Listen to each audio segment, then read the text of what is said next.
Go Loud presents the Talking Bollox podcast. What you waiting for? Put your back in it. Just a little more. Throw your weight in it now.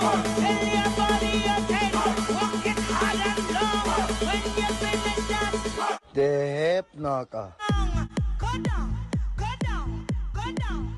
Come up, come up, come up. Quick shout out to Manscaped for supporting this podcast. Summer is coming, time for you to prioritise the comfort of your crotch. Manscaped has spent over 2 years designing their new boxer briefs. They're called the Boxers 2.0. The good thing about boxers, Terence, yeah, a nice comfortable pair. They keep all your furniture in the centre of your sitting room, you know what I mean? You don't want that popping out. Any unwanted guests slipping out the sides or anything like that. Point. You need to keep the lads comfortable down there as well. Yeah, I'm having that. They're not just any boxers either. They're tagless and lie flat against the skin so you don't get the chafing. And there's a fly in it for making going to the jacks quick and efficient. The Boxers 2.0 come in many different designs, colours and every size, from small all the way up to triple XL. Go to manscaped.com, use the code GOLOUD20 for 20% off and free worldwide shipping. That's GOLOUD20 at manscaped.com. Once the Boxers 2.0 touch a sack, you'll never go back.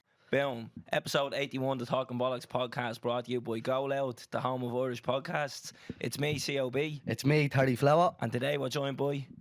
John Kavanagh. All right, John, you're hesitant about that. You didn't know what to say there. Sometimes it's Coach Kavanagh, sometimes it's John Kavanagh, but John Kavanagh. So what do you want us to call you, John? John. Yeah, not Coach, no. No. Unless you join my gym, then it's Coach. Yeah, well, you'll see what happens. Yeah.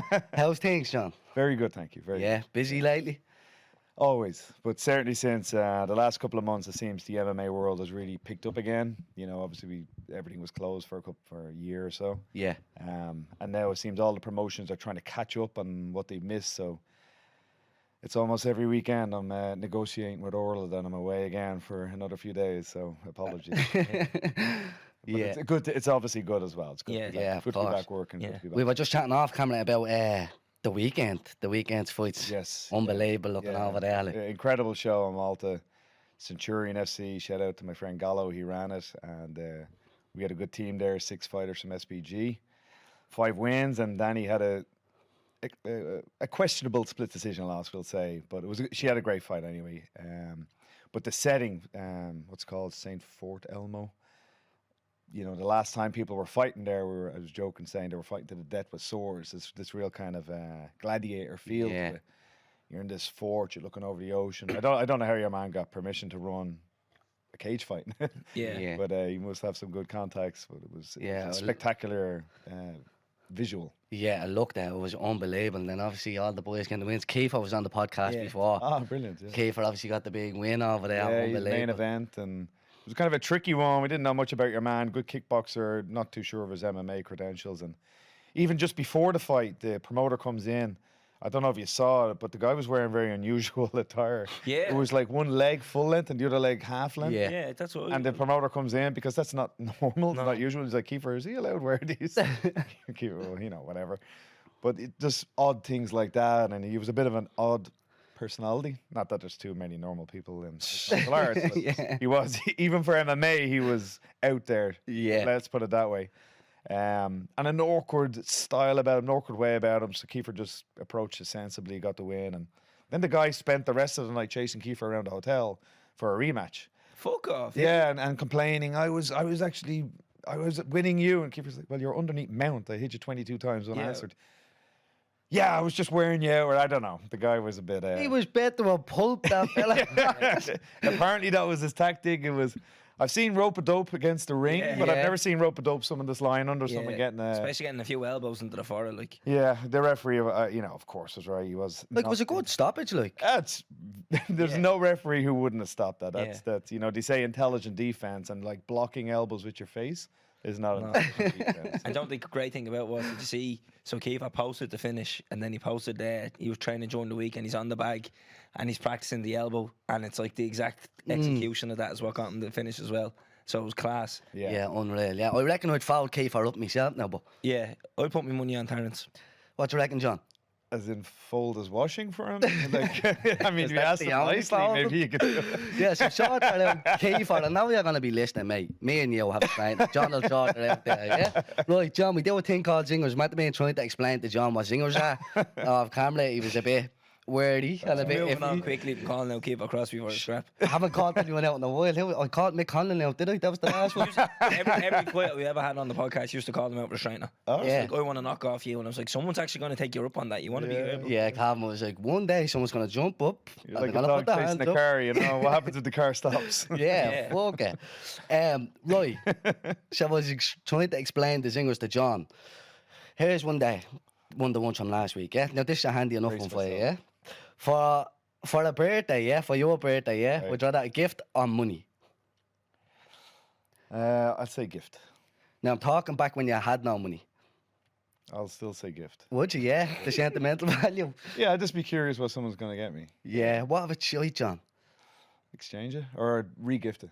Right. Good Valid shout. point. That Recycle is the gift, yeah. That is a good one. Yeah, that always happens at Christmas. You ever get your auntie or your cousin or something, you'll get a link set and you know it's for someone else. That's so many times. Do you know what I mean? That's so many times. And you don't know when they're like, I don't mind. I'll scrub myself with the links, yeah? 36% said gift and 64% said money, yeah? Is that dead right? John, here's one for you, yeah? Would you rather not shower for a week or not brush your teeth for a week? I'd rather not shower. Yeah, I agree. Yeah, I'd say so as well. A lot of people got very offended by this, and you're like, "Are you for real? You'd be so smelly standing beside you and all." I was like, "I've never smelled someone sweaty who didn't smell worse than someone with bad breath. Like Yeah. bad breath is Yeah. one of the worst odors you can smell. Honestly, Yeah. punch your nose inside out. When I was going to do my first ever MMA fight, a friend of mine said to me, "You know what you should do? Don't wash for like 2 months before. So when you're on top of your man, like you'd be really suffering."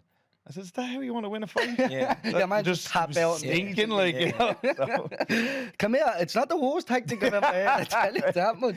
not far off the worst tactic. Yeah. Not shower for a week, 72%, and not brush your teeth, 28%. That's yeah? weird. So a lot of people would rather like say, "Yeah, I had a shower today, but I didn't brush my teeth, and I'm all right with that." Yeah. Well, Yeah. This one was, so we were telling you, we had Coolio on, yeah? Okay. And his DJ Wino, he's his DJ the last 30 years. That's yeah, his name. DJ. That's his name, yeah. the Big lads were fella. all about- I have they an were uncle here. called that as well.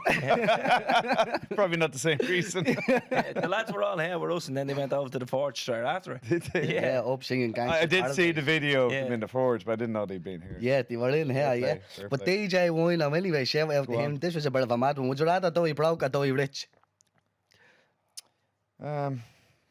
Die rich. Yeah, Yeah. I thought it Pass was the very money down. straightforward, and I think he thought it was deeper than Yeah. what it was. But then when he said it, Because he delivered it with conviction. Right. And then we were like, well, if you die rich, it goes down to your family. He was like, And- see, that's the answer and all. And I was like, all right, we know sound, yeah. the lads sitting here from Compton and all, you know what I mean, we're afraid to get smart with them and all. We thought we were tough from the flats, and they're like, yeah, we're from Bompton, and I was like, sound. Yeah. I'll keep me mouth shut over Bompton or here. Compton? Bompton is what they say when you're in the Bloods, because they don't want to say Compton because it's the C for Crips. I'll give you another quick one. The first time I went to LA to train in the late 90s, we didn't know any better. We stayed in Compton. And on my first day there, where me, Dave Roach, Dave Jones were actually just walking down the road. I was like, you know, you could see there's a certain demographic.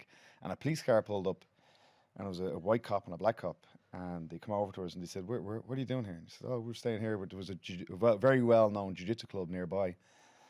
And the cop goes, this is God honest truth. He said, no offense to my black colleague here, but you need to go down that road until you see white people and stay there.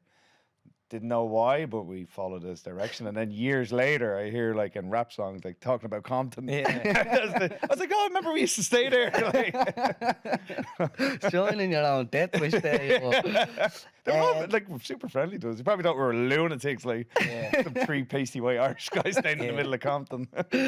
Die broke 34%, die rich 66%. I don't think anybody actually thought about it. Yeah. Just being like, if you die rich, it goes to pass down, blah, blah, blah. whatever. Apparently, there's a statistic that 25% of people always answer these things like just insanely. So Yeah. you can almost see there. Take away 25, you're left with just 10 lunatics. Sounds about right. So, John, now we do a thing where we have a singer now for you. So, have you got anything in your head that you'd ask? Or would you rather, or like that, no? for us there.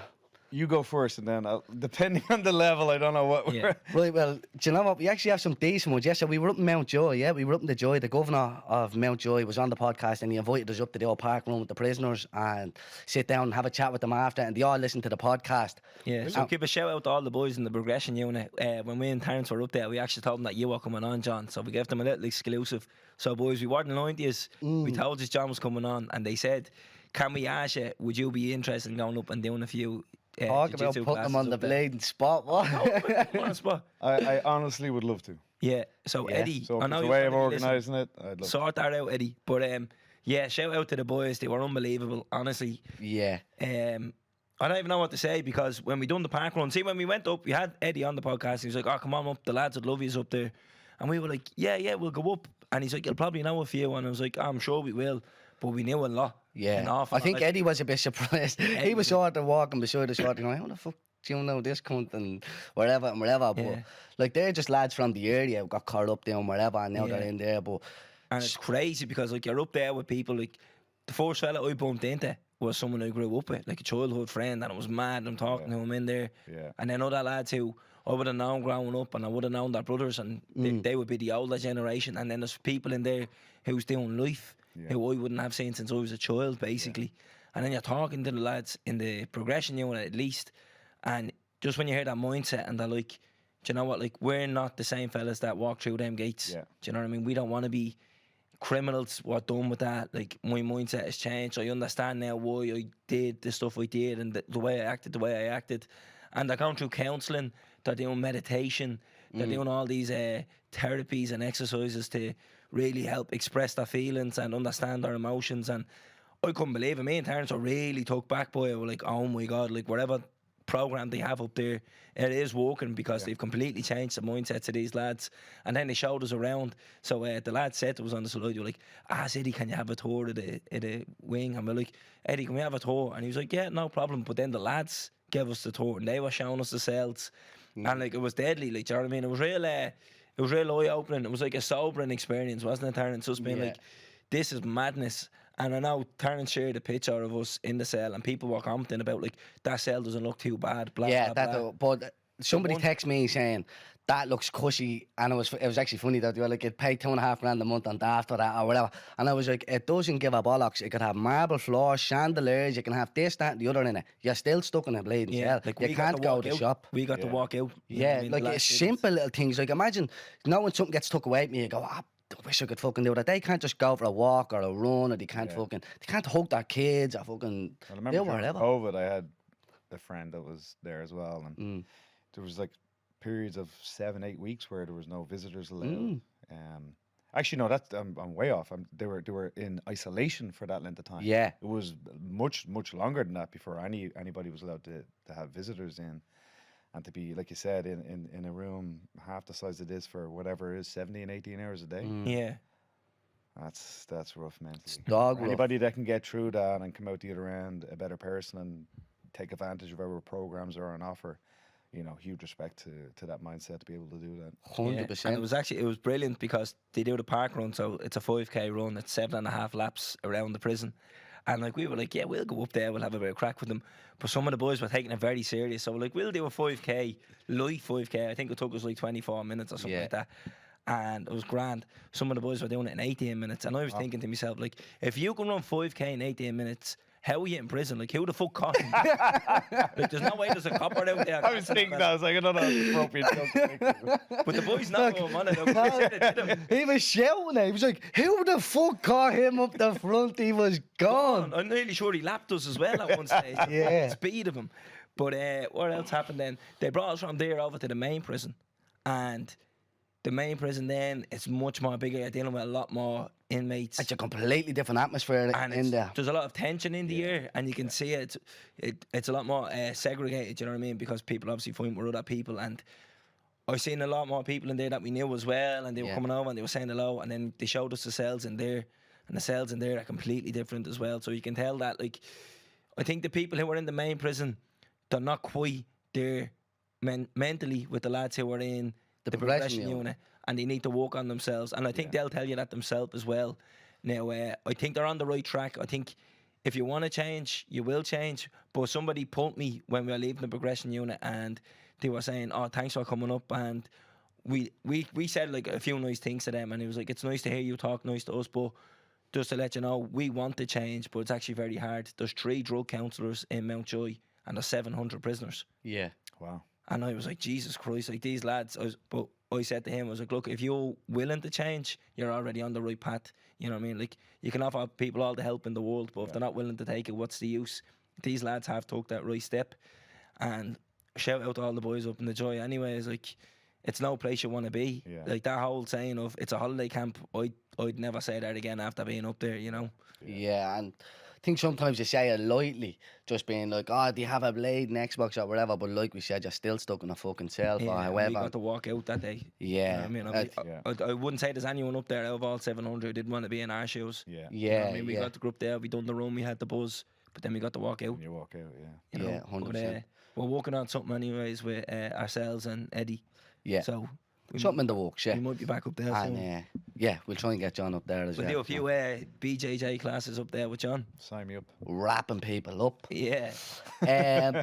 But anyway, so the whole point of that story there was the lads up there obviously listen to the podcast, they bring them in, they let them listen and the whole lot, and it's brilliant there is. And they had a load of zingers for us, so we have a page, a couple of pages full of them. But we thought like some of these are gonna be mad. Like 1 or 2 of them are like they're you can't really mad. ask that, but Right. a couple of them are deep, and I was like, fuck. Yeah, it's weird, isn't it? But it's interesting. So, You're gonna have to like only use 1 or 2 now. oh, that's right. I'm not because going to use all. I'm only going to use one. I am, yeah. But I was thinking about it. I was only having a quick read them before we started. To have a deep one here from one of the boys, yeah. Shoot. This is a mad one, yeah. So, would you rather that all the people in the world convicted of murder be given the death penalty, or that they're given a chance to rehabilitate and be put back into society? And I think that's a serious thing. It's very deep. Whoever come up with that in there, well done. What a singer.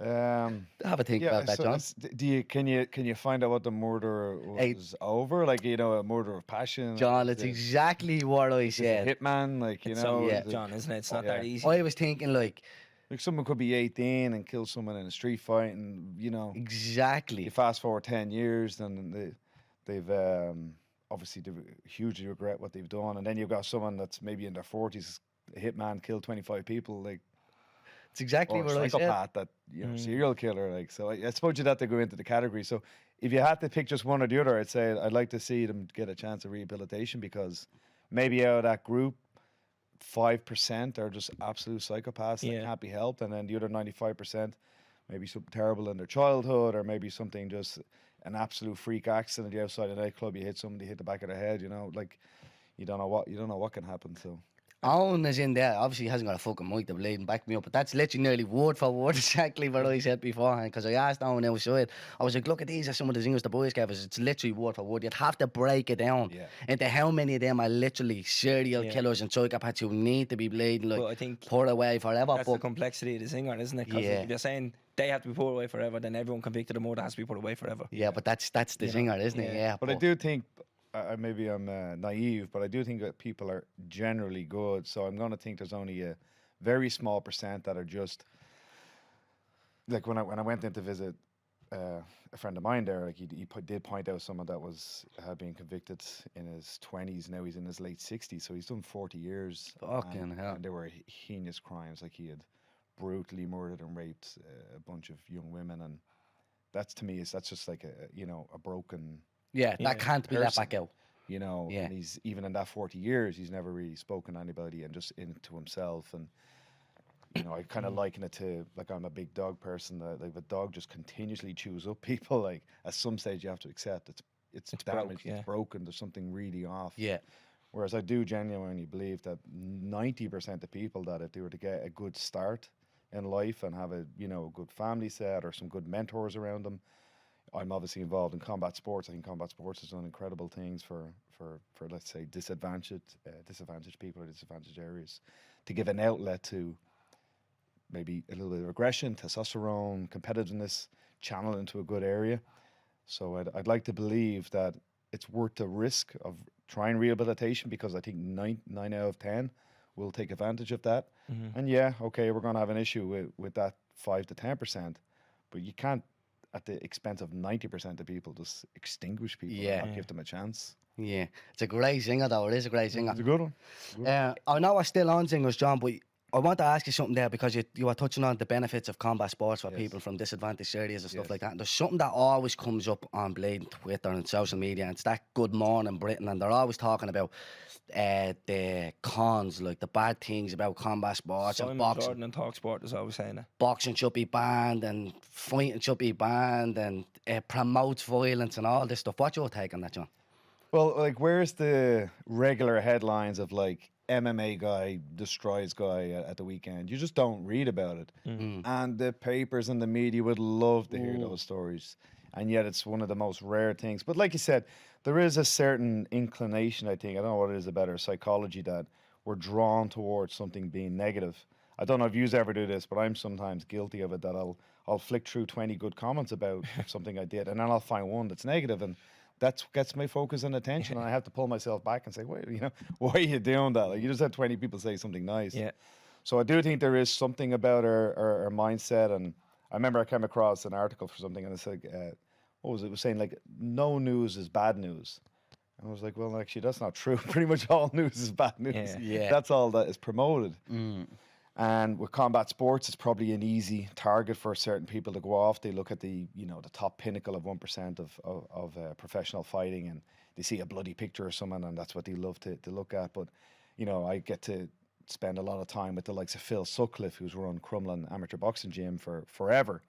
And the amount of stories he has of guys coming in 6, 7, 8 years of age, all the way into their late teens, and a very tiny percent will go on to be professional boxers. But through that network, they start going on to become, Connor's story was getting a plumbing apprenticeship out of Crumlin Boxing Gym. It lasted about a week, but the point being, it's that kind of Network. It's that kind of network, and being around a certain, how do I put this? Like, being around certain level of mentorship that goes on in there. That in my own gym, it's a busy gym. A very tiny percent will go on to make, real money from fighting. But there's so many stories of, like I said, some guy, oh, that guy's electrical company. Would you be interested in trying an apprenticeship at that? Or someone's going a little bit wayward, and you pull them into the office and say, look, Dublin's small. I heard about the weekend there. Like, you've got to pull yourself back. And you have these, like we spoke about earlier, meeting some of your friends growing up, there, but for the grace of God, go I. Like, how many decisions did you make that you don't know that the sliding doors went that way, and you just on that Friday night said, you know what, I'm just going to stay in, but someone else went out and got in a digging match with someone, or made some silly decision about stepping in a car. And I just think combat sports is a great environment for people to be in that may not be interested in joining a rugby club, or some, don't have it to go joining a water polo club or horse racing, or whereas almost anybody can go into a boxing club or MMA club. And so I tend to try to focus on what's positive in something. What I look to an athlete or a singer or a writer or guys like yourselves and see, what are they doing good? What are they doing inspiring? What can I take from that? Not try to look at someone and say, yeah, he does all that good. Yeah, but did you see that headline about him, about doing this and that? Who doesn't have something that they're not proud of? But I find there's huge amounts to take in combat sports and being inspired by people. And that's what I've seen for decades in my own gym, and from talking to gym owners all over the world, that I see so many positive stories. So I won't be stopping anytime soon. Yeah, I think it's just clickbait, to be honest with you, because do you know who Simon Jordan is on Talksport? I don't. He used to be the chairman of Crystal Palace, but he's like a presenter on Talksport now, and he always gives his take on football and blah blah blah. But he gives his take about MMA being brutal. There's nothing glamorous about it. He doesn't understand how it's big. But Bisping was on.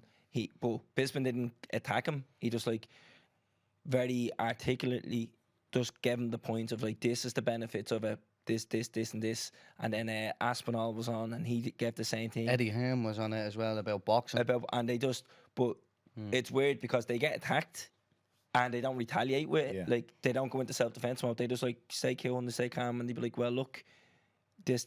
And it's particularly with MMA, they show well, there's less deaths in MMA than boxing, but boxing is held up on this pedestal compared to MMA. Yeah, and I always hate that argument, and I was certainly guilty of it myself for a time. Like boxing doesn't appear even in the top 20 or 50 most dangerous sports. You know, first of all, you got to talk about all motor racing and stuff like Yeah. that. But I still don't like that comparison. I think a better comparison is comparing sport with not doing sport. What are the dangers of not doing sport? And I believe there's a stat that in the States, and maybe it's across the Western world, this generation will be the first one that dies younger than their parents. Whereas from Stone Age times, life expectancy was getting bigger every generation, and now it's starting to go the other way. Why? Obesity. The literally the elephant in the room in some cases. That's terrible to say that, isn't it? But you know, we can't talk about that. You can't just say that, you know, and I certainly I don't agree with fat shaming or anything like that. But obesity is a real issue for the Western world. You know, in particular, the first world countries. Obviously, America stands out. And Ireland is not far We're behind. up on child obesity in the EU. I think we're like the highest. we're in the are we the highest? I think We're so, yeah, definitely I've in the seen top something recent. 3 anyway. Yeah. Yeah. And what is a better cure for that than sport? Exactly. And like, because I remember, like, I'm a little bit older than you guys. All I can remember of my childhood is running. That's all I can remember I was doing. You're running away from someone, or you're running after a ball, or running around the sports hall. And I always find it shocking that I would take a kids class, and sometimes guys will do a lap at the gym and be like hands on their knees. Like, I don't remember being tired in my in my youth. I just was never tired. And now we're getting these groups of kids in where in the first couple of months training, you're just getting them up to a level of, what I would describe as very, very basic fitness levels. So I think for a commentator to talk about comparing one sport with another or the dangers of sport, my reply to him would not be to say, certain deaths in certain sports.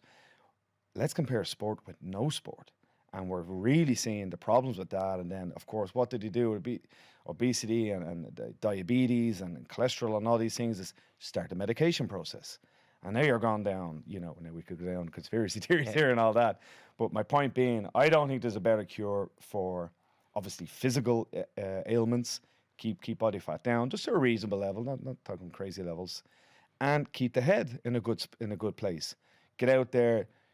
Work, get your 4 30-minute sessions a week, 4 or 5, and take it a little bit easy on the alcohol, a little bit easy on the sugar, and then it's kind of up to yourself. Then after that, you're going to go further than that, but have that as a foundation. And if you find that through mountain climbing, dancing, mixed martial arts, boxing, yoga, whatever it is, get out and experiment. Find the one that catches you, and you will.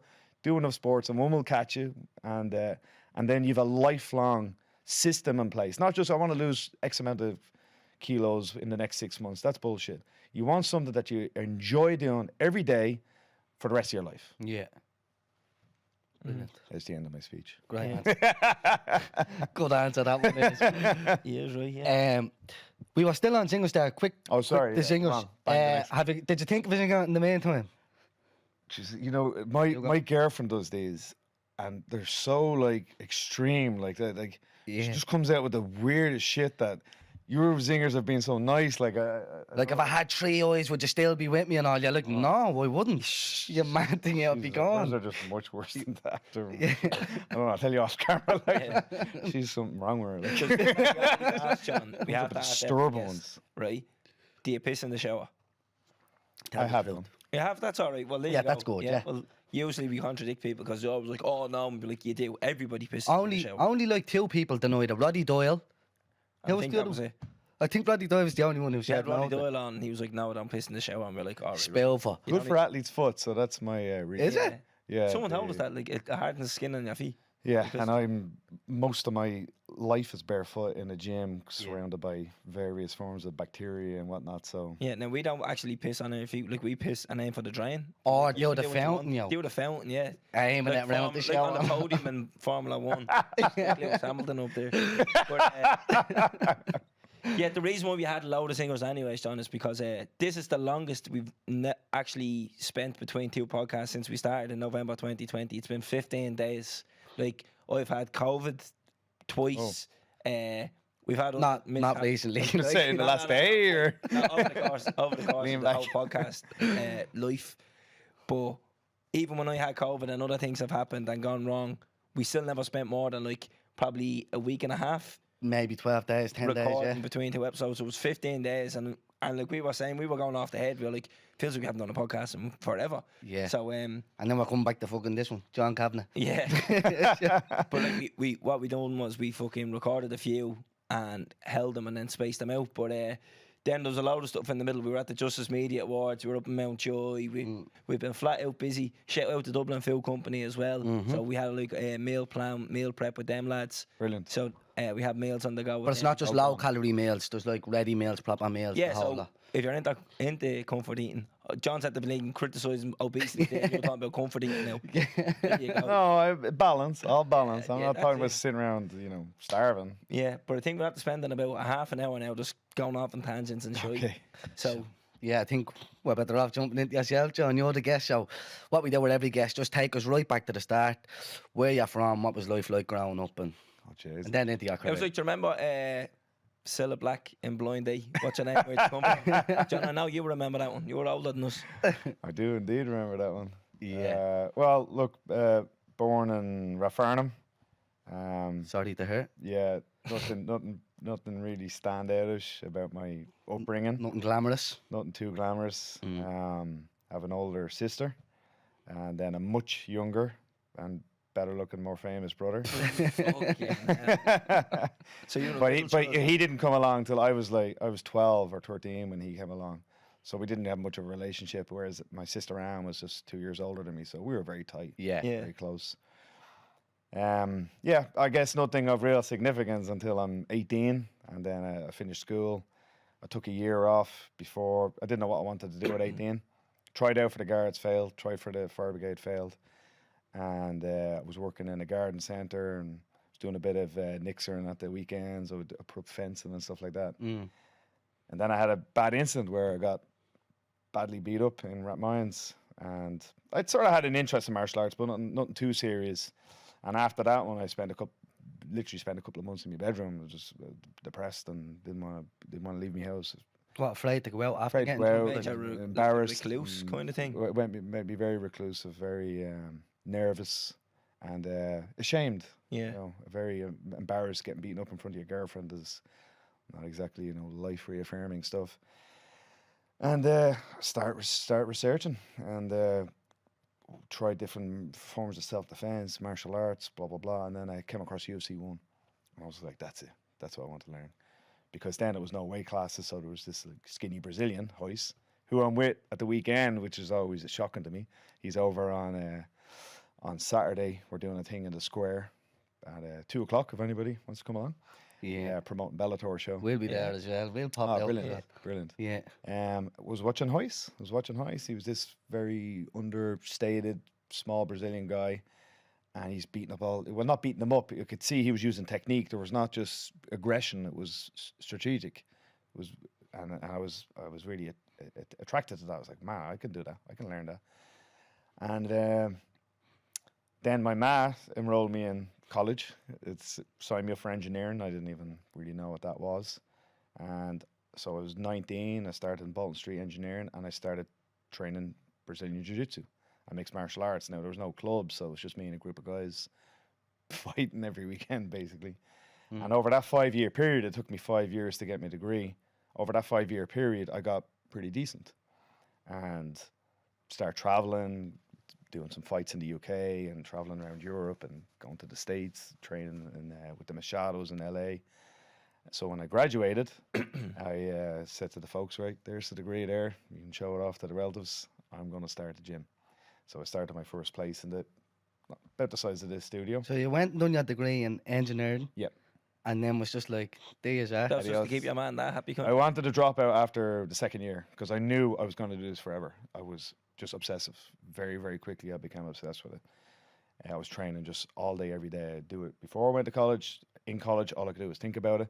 And then as soon as college was over, I was doing it all evening. Yeah. And but my parents were like, no, stay, because Especially back then, John, it's like, what are you going to do? you put your underpants on and fight someone in a cage. Like, what are you talking about? Yeah, so people still question it in 2022. Like, you know what I mean? Imagine back then. Right in 2000. But they could see there was no change in my mind, and you know, it's in the book. My parents came along to my first gym, and it was in Phibsborough, little garage at the back of a house, and there were syringes out in the lane. There was no toilet, no nothing. My mother just started crying, and my dad said, "You're just throwing away your life here." I was like, "You'll see." And then so between then and now, it's been it was 2001 when I opened the first place. I named the Straight Blast Gym Ireland in 2002. So August this year is the 20-year anniversary. Class. And in that 21-year period, I've moved 10 times. I moved to the last one in September 2019, and then that closed in January 2020 for a year, and on and off over that 2-year period. So 21 years of running a gym full time, going from a 400 square foot garage to a 16,000 square foot monster. Unbelievable. It's some journey, like, you know. But that was a much longer. Cilla Black would have cut me off ages ago. Just something witty and move on, like, you know. Yeah, no, but that's some journey though as well. It's mad that it took like that event to happen to you, getting jumped on, and then you just found this thing where you were like, this is my calling, like. Yeah. It's like a blessing in disguise. I always say that to guys, you know, because I've had plenty of teenagers come into me who have been bullied or been through a bad incident or breaking up with a girl or getting fired from a job. You know, they're at a low point in their life, and I say, you don't know. Like, I look back now at that hiding I got and go, that's the best thing that ever happened in my life. Yeah. Because what would I have done? I would have just fallen into a degree, a career in engineering. I'm sure that would have been fine, but look at the life I've had. I've had incredible things happen to me, and I feel I've lived 3 lives already, and I'm only 45. Yeah, and you're all talking bollocks now, like. And I've reached this pinnacle. Like, who would have? I would have never got an invite on here as a mechanical engineer. You'd be boring the heads off you. But so I just try to say that to people that are going through something rough, at this point in your life.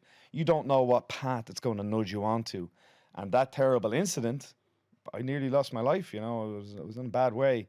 It nudged me onto a certain path. So, you know, you're at a down point. Something's gone wrong in your life. All I can say is you just got to keep moving. You just got to keep stepping forward. Just got to keep moving forward. Keep trying new things. Keep the head up. And who knows where that's going to leave you. And I try to think long term about things. Don't think just today is miserable, this week is miserable. Think 5 years time, where are you going to looking back at? And it's that attitude is what got me through that. And I've seen it work well for others. So, when you opened this gym, John, had you always had aspirations of being a coach? Or were you thinking, I'm going to open a gym and I'll do a bit of fighting as well, and eventually I'm going to become that guy in the Yeah, I suppose, I mean, when I opened my first place, I was the general manager, I was the cleaner, I was the head coach, I was the head sparring partner, I was an athlete, I was fighting. So I didn't know really, I certainly didn't think there was any money in it. Like, you know, and thoughts of, even the UFC, you might have been in the UFC fighting for $1,000 or $2,000. So, you know, fight 3 times a year, $5,000, like there was certainly no money in it. But I knew I had to do it. I couldn't do anything else but do it. And it was, you know, me and 20 odd lads, and I would just train all day, and then I was doing the door 5 nights a week. So I always remember I had this monster of a Liverpool fella as a private student, and I'd meet him every morning, 9 a.m, and he just would try to kick the shit out of me for an hour. Lovely guy, but he was so much bigger than me. It was so hard to deal with him. That was my start of my day at 9 o'clock. Then I'd have various classes during the day. I got home at 9, eat something, put on the gear, go down to the Turk's Head. I was on the door then from 9:30, 10 until 3 in the morning. Get home at 4.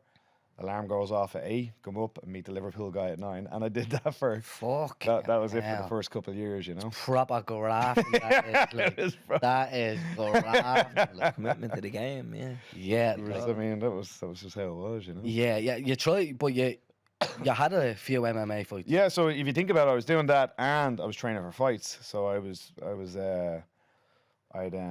actually, a lot of the times when I was getting ready for a fight, I'd get up at 6 and I'd go running in Trinity cricket ground, believe it or not. I had a contact that could get me in there because it was a good flat green area. I lived in Smithfield, so it was kind of a decent grounds for running on. So I run in there and then go up and open the gym. But yeah, so I fought a couple of times, and mostly in the UK. Did one in South Africa. Did some in Ireland. probably the biggest fight I ever had was a guy called Lee Ramidos, and we've been lifelong frenemies. Yeah. It was actually funny because he's an engineer. We both started engineering together. And he kind of pipped me on the degree, got a little bit higher than me, and then we fought, and it was a good fight. We were probably like the 1 and 2 guys in the UK/Europe at the time. We're at a good level. He won a decision against me. He went on. He had a fight in the UFC.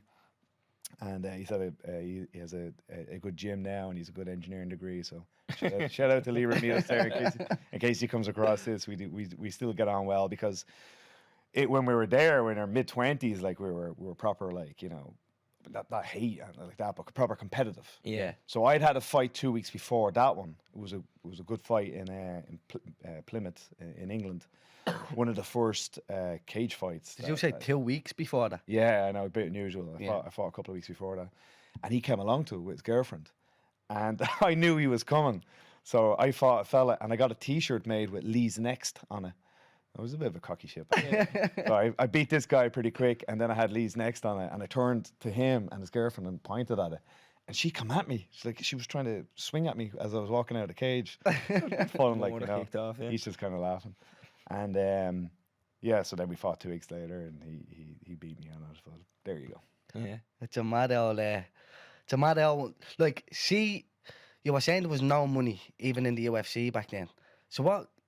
When I fought Lee, that was a big fight at the time. It had a lot of noise online about it, a couple of thousand fans.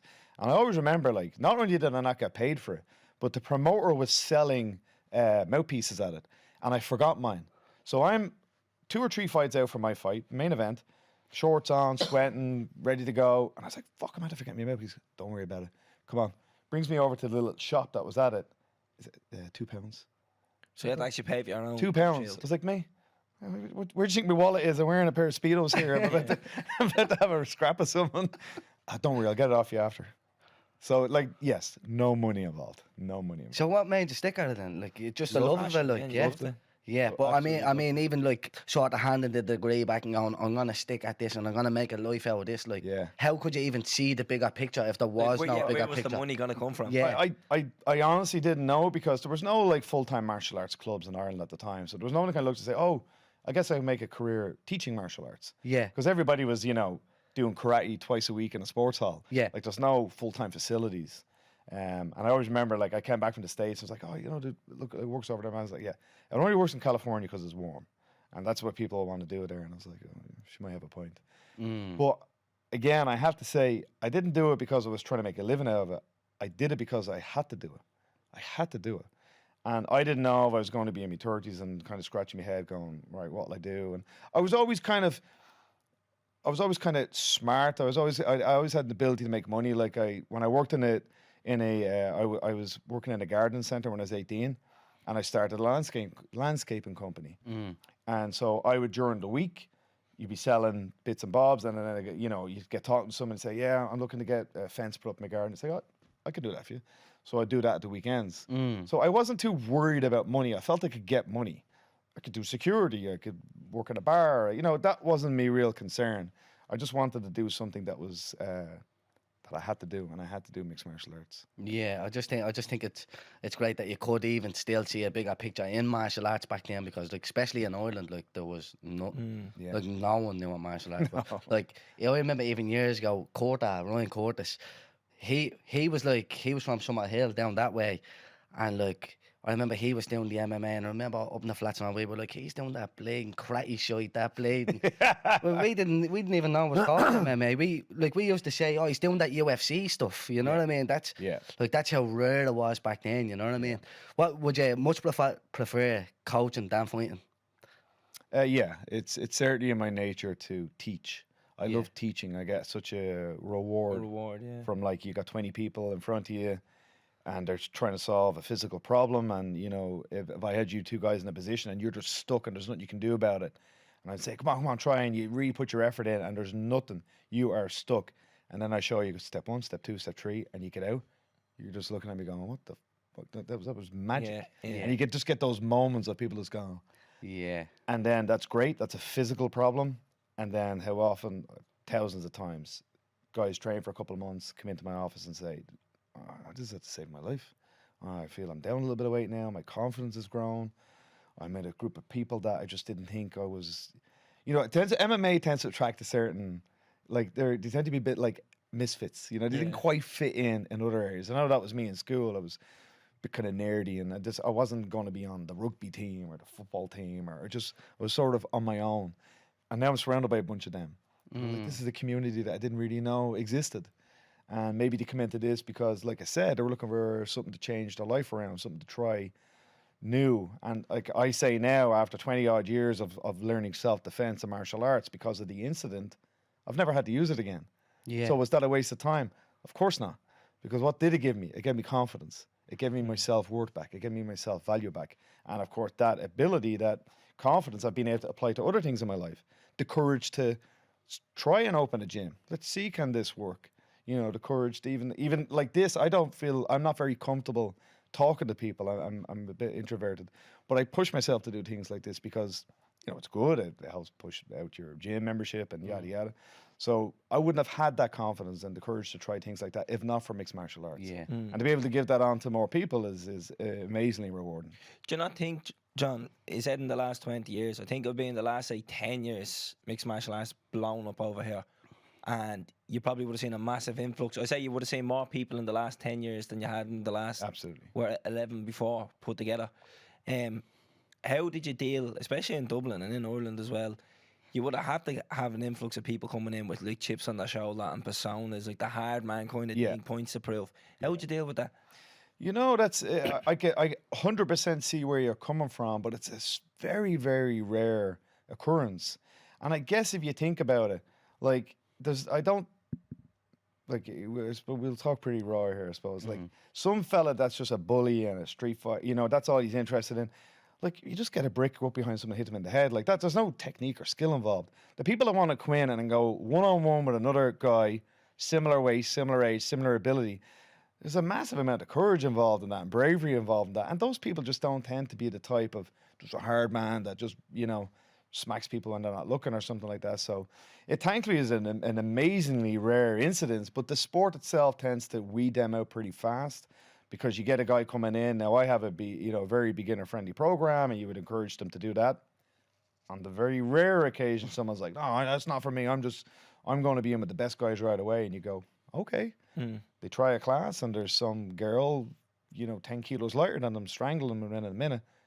They just quit because that's so hard on the ego. Well, I guess that has one of two effects. They just quit because the ego, or they go, what the hell? I wasn't expecting that. And then they actually do calm down and that chip gets rid. And then, you know what? You can become friends with him. You learn in 6 months' time that guy had a terrible childhood where certain things happened to him or he's just carrying that blackness over him.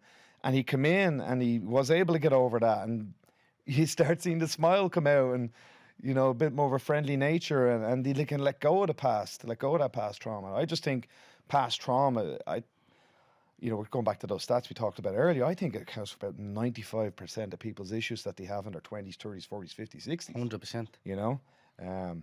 I won't say any names, but there's been so many people that have come to me in their 50s and 60s and they're finally letting go of something that happened in their early teens. Yeah. And it's like, God help you. You carried that for 40 years, whereas if you'd have had a good counsellor or a good therapist or I'd found a sport or an activity or some outlet for that. Yeah. It's almost like a wasted life, so you just it's almost much more rewarding when you get a tough kid coming in, 18, 19, he's at war with the world and then you get him over that and then you see he's not afraid to expose his vulnerability a little bit more and then the physical side of fighting, that's easy to teach. But now what can we do with your life that's going to be a bit more positive? How can we use this new, maybe good energy you have in yourself? How can we apply that to something else, about getting a job or, starting a healthy relationship or whatever the case may be? Oh, it's much more than just martial arts then. There's a lot more to it. It's a lot more than the physical stuff you're teaching them. There's a lot more mental stuff as well. It's going to be the tiny percentage of people that come through my doors that end up being a Kiefer Crosby, obviously, Conor McGregor and these guys, that it's been a great career for them. For me, the continuous reward is the thousands of people, I guess, over the last 20 years I've dealt with that come through, a little bit physically stronger, a little bit healthier, a little bit fitter, but mentally, new human beings. new human beings. And I forget who, it might have been Cathal Pendred who said, finding inner peace through outer fighting or something. Or there was another famous coach who said, higher consciousness through harder contact. That was how he got himself to a different plane of thinking. Now, I'm all about safety and training. You want it to be done in a good way, but you do want to challenge yourself. You do want to stretch yourself. I use an example of weightlifting, that if people want to get stronger, you have to lift a weight that's heavy enough that it's uncomfortable, because otherwise you get no adaptation. You don't get any gains if you haven't pushed yourself to a slightly uncomfortable state physically. That's, of course, the same mentally. How are you going to get any growth mentally if you don't put yourself in situations where it's a little bit uncomfortable? Not so uncomfortable that it causes any damage. You don't want to step underneath 200 kilos on your first time squatting, but it's got to be enough, whether that's subjecting yourself to a public speaking thing, or subjecting yourself of going up and trying to, chat to a girl, or start a new sport, walk into the football club for that first time and 20 people look at you and you're nervous about that. Subject yourselves almost daily to a slightly uncomfortable condition, and it gets a little bit easier and a little bit better every time. Like maybe when you guys started right away and someone said, oh, soon enough you'll be on stage in the Vicar Street talking to 1,000 people, you just, what? Of course not. I'm just giving this a go. But 80 odd sessions later, now if someone said to you, there's actually 3 arena interest, you'd be like, yeah, let's go. I could try that. I was with the 2 Johnnies, well, I guess it was a long time ago, but I've seen that they did the 3 arena. Yeah. That's amazing, And who the hell knows where your story will end, but it was done progressively. You kept subjecting yourself to it, kept taking little chances, little mistakes, rewatch. I should have done that this way, that way. And, I'll finish by saying the price of excellence is embarrassment. You've got to be willing to do some cringy stuff and make some mistakes if you want to be called eventually talented. Yeah, if you never try, you'll never know, that kind of thing. So that's, I always say to Terence about your mindset, John. So, like, to me, what you're doing, what you teach people to do in the cage is brilliant. That's obviously, we can watch that every weekend almost, and we can see they're reaping the benefits of that, and their performances are akin to yours, akin to your teaching, sorry. But it's the stuff that you say in the interviews after it, in the press conferences. There's and all one that you always touch on. And it's the win or we learn thing. And I work in IT, and I say in IT all the time, we're going to try this new process, and people are like, oh, but what if this, blah, blah, blah. And it's like, right, well, we'll win or we'll learn. And you were talking about that you went to the States, and your man said, I'll only work in California, stuff like that. What have you done? Have you went on kind of like, you went around the world trying to like learn all this stuff? Is there anyone that's kind of been a mentor to you? Because you seem to be a mentor to a lot of people with this kind of mindset that you have. Yeah, many people. I could talk about it all day, but it's a gradual process. Again, looking at your success, you started, you're almost 18 months or so. It's a gradual process, and that's something to get across to people, that it's difficult. The journey of 1,000 miles begins with one step. It's very daunting thinking that if I want to get a black belt in Brazilian Jiu-Jitsu, I'm probably going to train 2 to 4 times a week for 10 years. That's just unavoidable. No one walks in on day one and is exceptional. It just doesn't happen. Yes, someone might come in that has 10 years high level, like, Gaelic football or something, and they're going to pick it up quicker. Maybe they're going to get there in 6 years, but on average 10 years. And I'd say to people, what you've got to think of is, look, 10 years is going to pass anyway. Like if you think where you were 5 years ago, like it's not that long a time. It's not. Why not be close to a black belt in 10 years? If martial arts and Brazilian Jiu-Jitsu is your go-to, if that's what you enjoy. So don't be put off by the fact that if you want to get really good at doing this, you want to get really good at photography, you want to get really good at dancing, singing, whatever it is, accept that it's going to take a certain length of time. 5 to 10 years seems to be about average for any kind of complicated activity. Accept that that's how long it's going to be. Accept that there's going to be setbacks, failures, embarrassments. Take those on board, and then start the process of gradually subjecting yourself to the stress of learning something new. And the final result is inevitable. If you're in a decent, I'll talk about jiu-jitsu, I'm familiar with that. You're in a decent jiu-jitsu club that has a decent record, and there's a good atmosphere, a good energy within the gym. People are smiling, the coach is approachable. The result is inevitable. You're going to be a black belt. That's unavoidable. But you are going to have to put in that length of time and effort and that level of commitment. And I think if you go in knowing that, it's easier to achieve it than going in with unrealistic goals, unrealistic aspirations, if you want to say. So that's been my mindset. I find mixed martial arts technically an easy-ish sport. I don't think there's, especially at the high levels, it's only certain movements and sequences that work, and that's the ones that I spend 80% of my time coaching. What happens in 80% of fights? The real challenge with fighting is what happens in your head, and being ready for that. Like, you know, if we talk specifically about, you know, say Kiefer just recently, he had a good win at the weekend. The fight itself was quite straightforward, but Kiefer had to fly to a country, get himself in shape, you know, make weight, walk into the weigh-ins and see this man he's never seen before that's intent on doing him damage, face him off, and then try and sleep that night knowing he's going to step in front of 1,000 people and whoever else is watching online. All of that is the real challenge. You know, like I said, the physical parts of the fight were quite straightforward. So that's what is very interesting. I think too many people out there forget that. They sort of look, see if a fight ends early through a quick knockout, they go, all that for that. And you're like, you haven't seen the last 8 to 12 weeks of what they're after going through in the gym. I mean, Kiefer's pretty much training his whole life. Yeah. I'm guessing at this stage he's with me about 10 years maybe. That's what went into a 1 minute fight. Yeah. You know? Yeah, but especially the camps though, like, because I'd imagine they're a lot more intense and you're picking up injuries and there's all this going on to get to that 1 minute flash knockout or whatever, and people just go, oh, all that for that. Like, if you looked into it a little bit deeper, you'd see a bit people more. Keep asking me to set up straighteners with some of my top fighters. I'll have a straightener off, Keith. We'll sort it. I could actually set you a challenge. Oh, which good might be luck, interesting. me nerves. Which Go might on. actually be interesting. Hit me with it. So we have a program called Alta, right? And it runs for 20 weeks, and it's 100 lessons long. You train Monday to Friday, early in the morning, so you've no excuse for work around like that. You get it done before work starts. And at the end of the 20 weeks, you have the option of your first amateur MMA fight. And we have a finale happening on August 6th. I've done 8 seasons of it so far. We get 40, 50, sometimes 80, 90 regular people. We've had a grandmother do it. We've had a couple of granddads do it. A lot of moms, a lot of dads. And if you're interested in it, it starts July 25th. The finale will be the first week in December. And I would love to sponsor your spot on it, and we could maybe chat during, and I could give you some private lessons in the lead up. And then at the end, if you're comfortable, you could have your first amateur MMA contest. And it might be an interesting... might be an interesting. You need to be experience. careful what you wish for. I keep But telling you this. I'd love to do that, John. Yeah, I would. I'd love to do that. Like, I've no background in MMA or anything like that. All the people who do this have, I won't say all, but practically all have come in.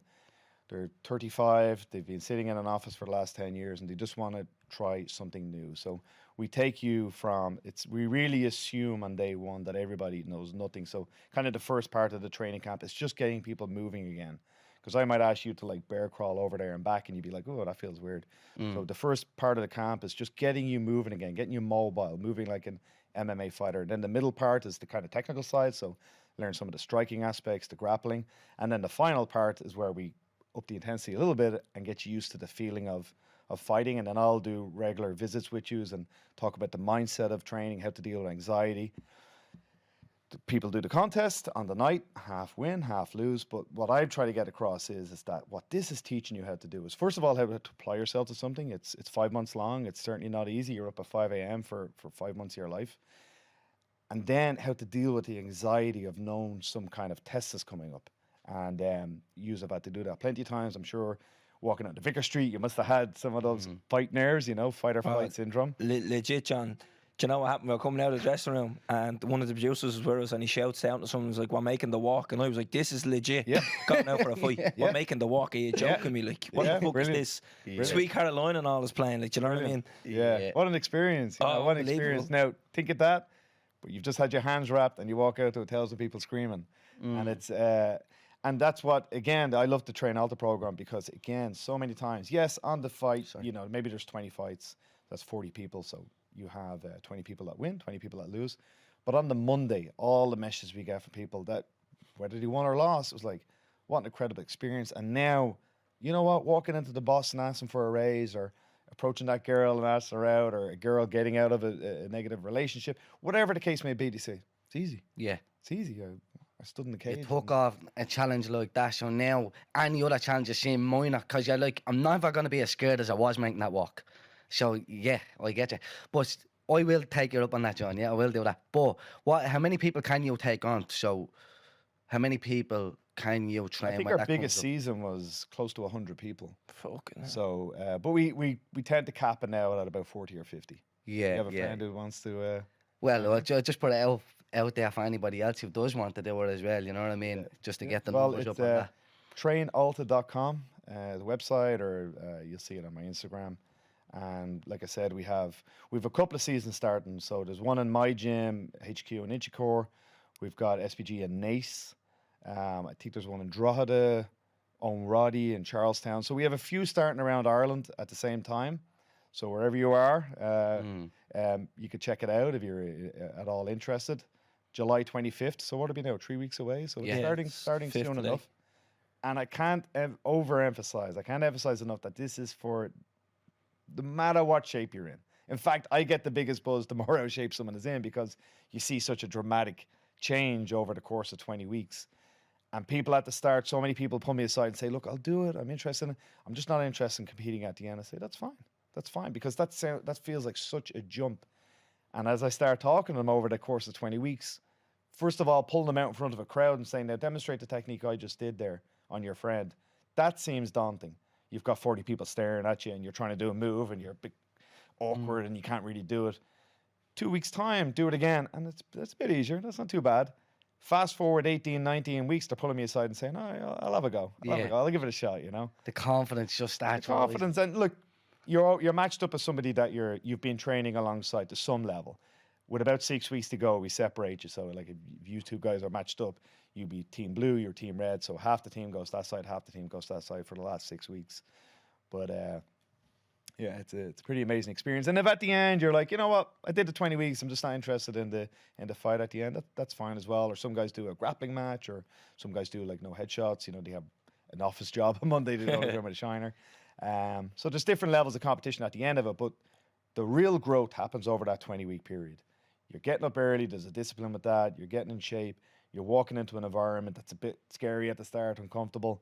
You're learning techniques on the ground, you're learning striking, you're learning about yourself, and there's a strength and conditioning element. So it's a pretty immersive program, and it's probably the thing I'm most proud of right now in mixed martial arts, because you take a bunch of killers like, you know, again, say the names Connor and Kiefer, and so you take those guys that are very tough physically and mentally, and you make them a little bit tougher, and you add some technique. But for the Train Alta program, you're getting in, you know, citizens, civilians, we'll say, regular people, and you're getting them from a position where they were nervous about walking into a gym to 100 lessons later to walk into an arena with 1,000 people and they're having a contest. That's an impressive change in Big time, in mentality and like physicality wise. I remember one season where over the course of 20 weeks the group lost 1/4 of a ton. Fucking You got to hell. think about that for a minute. Yeah. 250 kilos they lost as a group. Fucking So it was, hell. it was Like, pretty dramatic physical changes, and then obviously the mental change, you don't see it, but you see it because you see how they are walking in week 1 and walking out week 20. yeah. And it's a lot of fun. It's around the world now. We're in 150 gyms. Big time going into the States this year, and it's pretty amazing that some of the other gyms that we might be competitive with in the UFC, or like Sanford MMA is a very well known MMA gym. Actually, Ian Gary trains there now, great Irish fighter in the UFC, and Gunnar Nelson, he fought at Sanford MMA. So we're competitive that way, but we're both running Alta programs because we see the benefits. All the coaches that get involved is going, you know what, this is actually why I get into MMA, was to kind of take ordinary, regular people and give them the benefits, physical and mental, of fighting mixed martial arts. And then the professional side came along, and I started getting these uber, incredible athletes, and you show them a few moves, and they start fighting professionally. But this brings you right back to like what it was that inspired me. That's what inspired me. And I was lucky that I found people to teach me when I was in my early 20s, and I was a bag of nerves, and I wasn't able to do anything. So to be able to pass that on to potentially hundreds or thousands of gyms worldwide, and we've had 10,000 people do the program already. It's brilliant. So it's pretty cool. It's almost like the Ultimate Fighter, but with complete amateurs. There you go. He actually did make a series of it in Australia. They ran because it seemed to me like it was an obvious one for TV. Like you're getting Yeah. with regular Joe people Soap and coming in, all the yeah. drama that comes with that, and then Yeah. obviously there's a physical side to it at the end of it. So it's pretty interesting. But I'd say you guys will get some pretty cool content out of it. Yeah, the only problem is I wouldn't be able to not fight at the end because everybody be like, when is he fighting at the end of this? So even if I wanted to bottle it, I'm kind of fucked them like. But fuck it. Really, if you Kinda. well, if you'd have said from the start, like, I don't want to do it, you know what I mean? It doesn't matter what anyone else says, Terence. I know I wouldn't mind having a strain at the end. Well, Yeah, but like, if you didn't want it, you didn't have. yeah. I know. And look, It's just that added pressure, the isn't number one thing I'm always saying with the matchups is all the matchups, and we had a great one because we did one where it was I coached a team and Owen Roddy coached a team, and then we did team versus team, it? Yeah. And okay, I'm competitive as a coach, and so is Roddy. And you think, let's say there was 20 fights, you want to win 20 of them, but actually it finished off 17 wins. That's And class. that was perfect then because it showed the matchmaking was fair. Yeah. All the fights were just, now there was actually one final contest, and we narrowly won it. So we won it, but it did, that fight could have went either way. But for me, it actually proved the strength of the program and the syllabus works because I was training a group and Roddy was training, and we were practically Level, win for win. And we want all the contests to be, half is going to win, half's going to lose. That's unavoidable. But we don't want any fights where someone just getting run over. Like, they're always competitive. They're always back and forward moments. And you see at the end, there's the big embrace and one hand goes up and the other person's the winner as well, as far as I'm concerned. Yeah, well, they stepped in there. Yeah. And it takes a sort of fucking balls to go in there, you know what I mean? And it's good. The crowd's amazing because, you might be at let's say a Bellator show and it's just fans going along that like MMA and it can be a boisterous crowd, let's put it this way, but this tends to be, it's just all friends and family. Yeah. And there's a bit of crack. You have the blue team over there, the red team over there, and obviously your friends and family come along to cheer you on. But if you're on the blue team, they end up just cheering on all the blue team. Yeah. And it's just a real good family feel to it. It's really enjoyable. Like because we have our finale is going to be on August 6th of this season. So if you start July 25th, then 2 weeks later, we're going to bring all the contestants along to watch the August 6th one. And you'll see what it's like at the end of the program, and you get to see like, oh, look at them, watch them competing. And then, I guess it would be 18 weeks after that would be your time to walk. Sounds interesting. Yeah. It's good watching the adrenaline reaction, like you wetting your mouth there and swallowing like this. Yeah, I'm like, oh. Your fight or flight syndrome starting to kick on, cortisol's being released, fluids being taken away from your mouth, blood starting to rush to the legs so that you can run. Like it's I love watching the physical reactions that happens when people are getting into a fight or flight situation. Yeah. No, well, look, listen, I'm definitely down for it, yeah? Good man. We'll do that, Good man. we'll do Fair that. play, well done. But, right, so yeah, sign up for that and jump on board as well. Anyways, back to something you mentioned earlier on. You mentioned earlier on about new people coming to your gym, yeah? And is there anybody that has ever walked into your gym and you went, they're going to be a top class fighter? Like straight away, you knew. So there's guys that walk in that are very physically impressive. That just wow, this person's just genetically gifted, and you might even test them on the first day and say, yeah, I have a little move around with that guy, and they're doing amazing. But the one thing I've gotten consistently wrong is that I can never predict who's going to be there in 6 months' time. And there's guys that walk in like that, and after 2 weeks training, they drift away. Why is that? They don't have the stick-to-itiveness that's required for any sport. Yeah. Whether you want to learn guitar or whatever you want to do. If you want to get good at what you guys do. How many people have started a podcast and after episode 5 went, well, I'm not making millions, so What's the stats on that? I'm out of Stats is 90% of the podcast fail after episode. 9, they stop after episode 9, and the ones that make it after No, episode 9. episode 3. And Oh, then yeah, sorry, yeah, right. 90% of the podcast don't get past episode 3. Right. And then of the 10%, 90% of them don't get past episode 10. Now, I could say the stats wouldn't be far different for people trying MMA. Really, yeah? Yeah, there would be a massive drop-off rate. So I can't answer that. Like, and I give an example of Pedro Carvalho, that when he started with me, I didn't think he was going to be that good. Like, great personality, just a lot of fun to be around the gym. But the skill level, I was just thinking, I don't know. Now I think he's ranked number 5 Yeah. in his weight class in Bellator. Just kept showing up every single day, would not quit, and put himself in the toughest situations every day. And he's up at 5 a.m. He was a janitor in a hospital, and then coming in and working all day in the gym, hours in the gym every day. And I was thinking, oh God, surely after a few months, this guy's just going to be like, what am I doing this for? After a few years, just showing up and then going on the national lower level scene, just kept showing up and winning.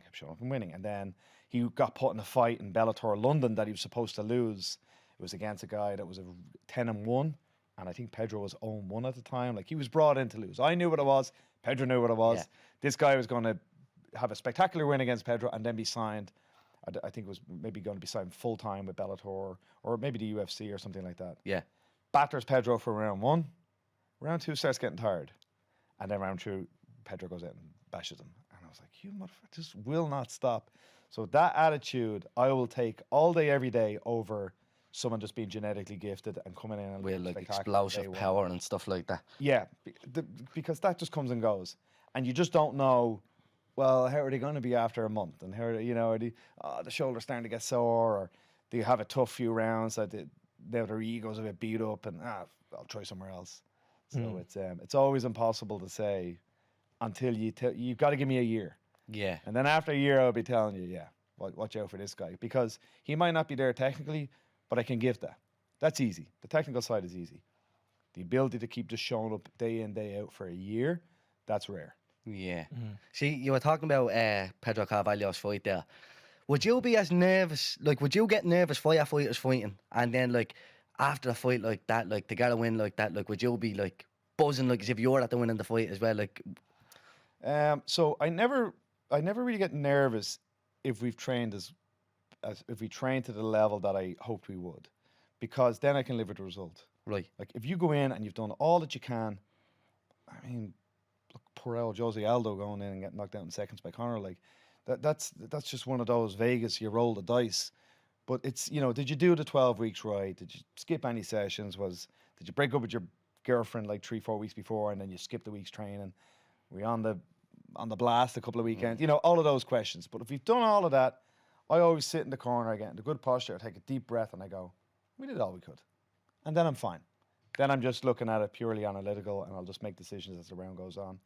And I've always said, when it's over, Pedro winning that great fight, or to use on the other end, Danny losing a close decision at the weekend, I don't celebrate too much. I don't commiserate too much. I let it go within a very short time. Certainly by the next morning, it's ancient history to me. I'm already thinking, what's up next weekend? I've got 3 other guys on this weekend. 4 weeks after that, I've got this person. I can't afford, and I wouldn't give the mental energy into continuing the celebration or commiseration Sunday, Monday, Tuesday, Wednesday. I'm not that. It happened Saturday night. It's done Saturday night. That's something that we've talked about as well, how you handle loss, John. Because I won't say what fight it was, but after a loss, you gave an interview and you were just like, you brushed it off. You were like, yeah, he lost. And what? Whereas, like, the whole world was on fire. Like, literally, I felt like this fighter's career was over. It's like, It was one of my guys in Cage Legacy, was it? I won't say who it was, but it was like, in the media, it's like, oh my God, he lost, he's finished. I can't believe he has another loss on his record. Where you were like, yeah, it's a loss. So it's like, to them, it's like losing. It's either like you win or you're finished, no matter what stage in the career you are. Whereas you, it's like, no, losing is an actual outcome here. Like, there is a chance that this fighter could win, there's a chance he could draw, and there's a chance he could lose. And I'm prepared for all those outcomes.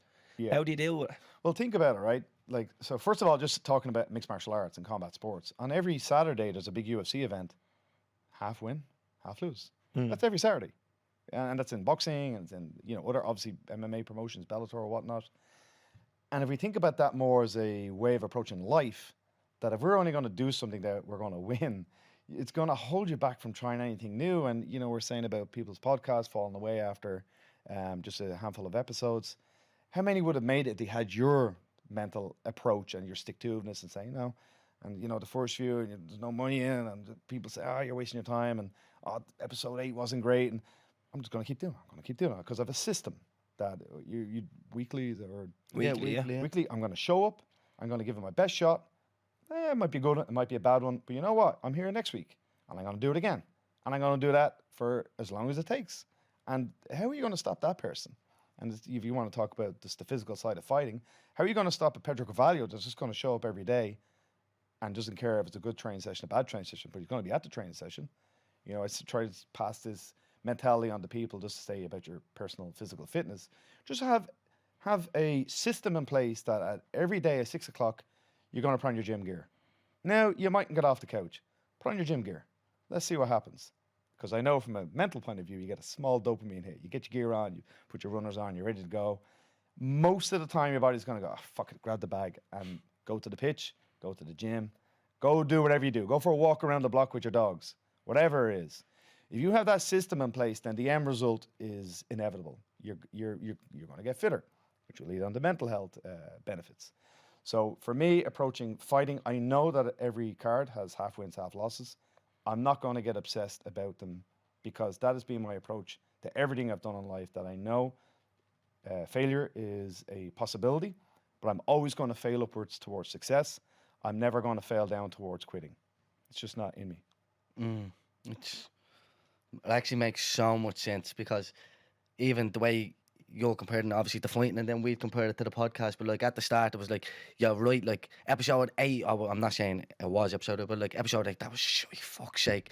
But and it would be disheartening, and then it's like, fuck it, next week we make it better. And he always used, because I'd get disheartened and he'd be like, but that's on you, that's on us, we need to make it better, so next week we'll make it better. And then it was It's that. nice to know that, like, oh, if it was a bad episode, right, why was it a bad episode? Well, we didn't do our best. So if we do our best next week will be a better episode. And I like to have that control. That's like, we don't drink, and one of the main reasons I don't drink is I don't like being in control of my actions. Not being in control of my actions, sorry. So you know, like when you're out the weekend, you'd see someone like making a show of themselves, and the next day you'd be like, you done this and you done that, and you're like, oh, I was locked, I knocked over that table and I smashed that window, blah blah blah. And be like, you still fucking did it. Yeah. Would you not rather be in a position where you had control not to do that? So having control of your own actions, that I feel gives you control of your own destiny then. You have control of your own fate. And that's why I always say to tenants, like, right, it was a bad one, but next week let's make sure that we make sure it's not a bad one again. But you see the language you're using there, like that's rare, this level of responsibility and accepting accountability and not looking to point the finger, well, the sound engineer didn't get that right and guess was born as fuck or whatever. Like, you're always looking at yourself, like, well, what could I do better? And I've been around people that have been successful in many different sports and in business and whatever else in life, and it'd be something that I'm always trying to push on my let's say, you know, teenagers, that I can start to influence on how to approach life. And that's one of the first things you got to learn. You must accept responsibility, because guess what's going to happen when you start winning? You'll definitely want to accept responsibility for that. Yeah. So you also got to have that attitude on a loss. Accept responsibility for that. Be accountable for yourself, so that, like you were saying there, if you decide to go out drinking, you know that that's a possible outcome. So if it happens, don't be just shrugging your shoulders and go, well, that was the most surprising thing in the world. No, it's not. You knew it was a possibility. So be accountable for your actions. And I will say, in my sport, someone says to me, well, I want to be a blue belt in jiu-jitsu, or I want to win an MMA fight. And I say, okay, that's fine. Here's what you got to do for this 12-week period in order to achieve that. And then as the weeks are going by, I can pull them in and say, well, did you follow that system? Did you do those sessions I set out? Well, I couldn't because my girlfriend asked me to do this. Okay, well, you're not going to get the result you set out to do, because we set out a program. You have to accept responsibility for following that, and you've got to be accountable for making those sessions. And if you don't start pointing your finger. You go into that Rocky speech, don't start pointing finger, blaming him, blaming her. You're not for where you are in the world right now. Point it at yourself. Look in the mirror and see what you could do better. And those guys, no matter what it is, if it's your game, my game, other sports, other businesses, and just generally in life, they tend to do a hell of a lot better and get to where they want to be a lot quicker. Yeah, I think you see a bit much of that in obviously in your game in MMA. I hate after a fight when they blame coaches and blame this and jump ship and say, well, that fucking gym, they weren't putting the time into me, and I fucking It's hate very that. tempting. It's of course tempting at the start to want to blame others. And you do see that a lot. It happens in all sports, I'm sure, just kind of gym hopping. Yeah. But it's that mindset, and It's a narcissistic thing, though, isn't it? Be like, I'm great because of me. And then when you're doing shit, well, I'm doing shit because someone else is making me do shit. Yeah. It's not Yeah. me who's shit. Yeah. Yeah, it's a narcissistic thing. It's a trait Yeah, of it's, that. it's something you want to try and catch yourself doing, because, like I said, it's of course tempting to say, well, everything's going right in the world because I'm so great, and everything's going wrong in the world because of those people over there. So it is important that you try and catch yourself on that, because it is a dead end road, and it'll also make it much more rewarding when you do get your wins, when something goes well in your life. Where you are right now, incredibly successful. Like, it's much, you can have pride in that. You can pat yourself on the back, because I did go through my ups and downs, and it was me that kept pushing myself. When others told me to quit, I kept going. So now I can enjoy the rewards, rather than if I was the whole time, well, I'm blaming them for everything that's going wrong. Well, then guess what? You got to blame all them for when everything goes right. Yeah. Why don't you accept it? And even the ego thing afterwards, though, I think it's even better, like, with people like that, when they get the wins, that's all them. I think it's better to celebrate as a team, like, you know what I mean? We're a team, like, I always say, after that first live show in Liberty Hall, after, we went out the back then, and there was me, Kavanagh, and our producers, and our little team from Go Loud and stuff like that. We went out the back, we left all our phones in the other room. We had a moment where we all just sat there and said, we're at the doing it, like, we embraced it. because, like, it was so, like, we were so afraid to go out on that stage. Well, I obviously, he doesn't show it as much. He's like, oh, we'll be grand, but now he's a bit nervous. But I'm like, I can't go out there. But then after that big rush, and all of us just chilling out as a team. I mean, like, we're at the game. Decompressing, I call it. Yeah, but I found that so much better than if we had walked out the back of me and him. We're like, Yeah, we we're done it. high foot. Fuck out loud, you know? Yeah. No, we're here as a team, as far down as the videographers, as sound engineers, producers. People who rig out the stage, even, you know what I mean? Like, we're in there. It's with down them. as everything. We give them a shout in the day, and like when they're rigging up the stage, you have a chat with them as well. Like, if we're out them, the stage doesn't get rigged out. But down to the small details, people who are selling merch, like, we get people in and they sell our merch at the door and stuff like that, even them to get down and thank all them, because without any of them, that show isn't the same show. It doesn't matter if there's one person missing, you know. So I think it's nice. I think it's even better to celebrate wins as a team, Absolutely, than take it all yourself. John, I have a question for you. Yeah, you seem like a very calm coach in the cage. Yeah, like, do you ever see coaches and they go in and they're screaming and they're almost slapping them down? You have to get a few thumps and they're in their face and they're saying, "Come on, they always go viral though the next day on Twitter. Yeah. What's the pros and cons to your style of coaching and from that style of coaching? Yeah, it's a good way of putting it, pros and cons, because there is pros and cons. I can't be the hairdryer, you know. Alex Ferguson, right? Because it's not my personality, and I tell fighters, look, you've got to try me out, and I've got to try you out, and after a couple of months, maybe we figure out if we gel or not. Now, I think the cons of the screaming is that fighting is already a very emotional activity. And you might be coming back and you're kind of exhausted and your eyes swelling and the strategy isn't working. You're already racing at 1,000,000 miles an hour. What is it going to do to you if I'm racing at 1,000,000 miles an hour screaming at you? I don't see how that works. Now, I'm not saying it doesn't, and I'm not saying there isn't some very successful coaches out there who take that approach. But I will always decide, like, with about a minute to go on the round, what it is I'm going to say. I usually go the shit sandwich route. I'd say it's a good thing, something to improve on, and then finish on a good thing. So as I'm sending you back into the round, a little bit positive.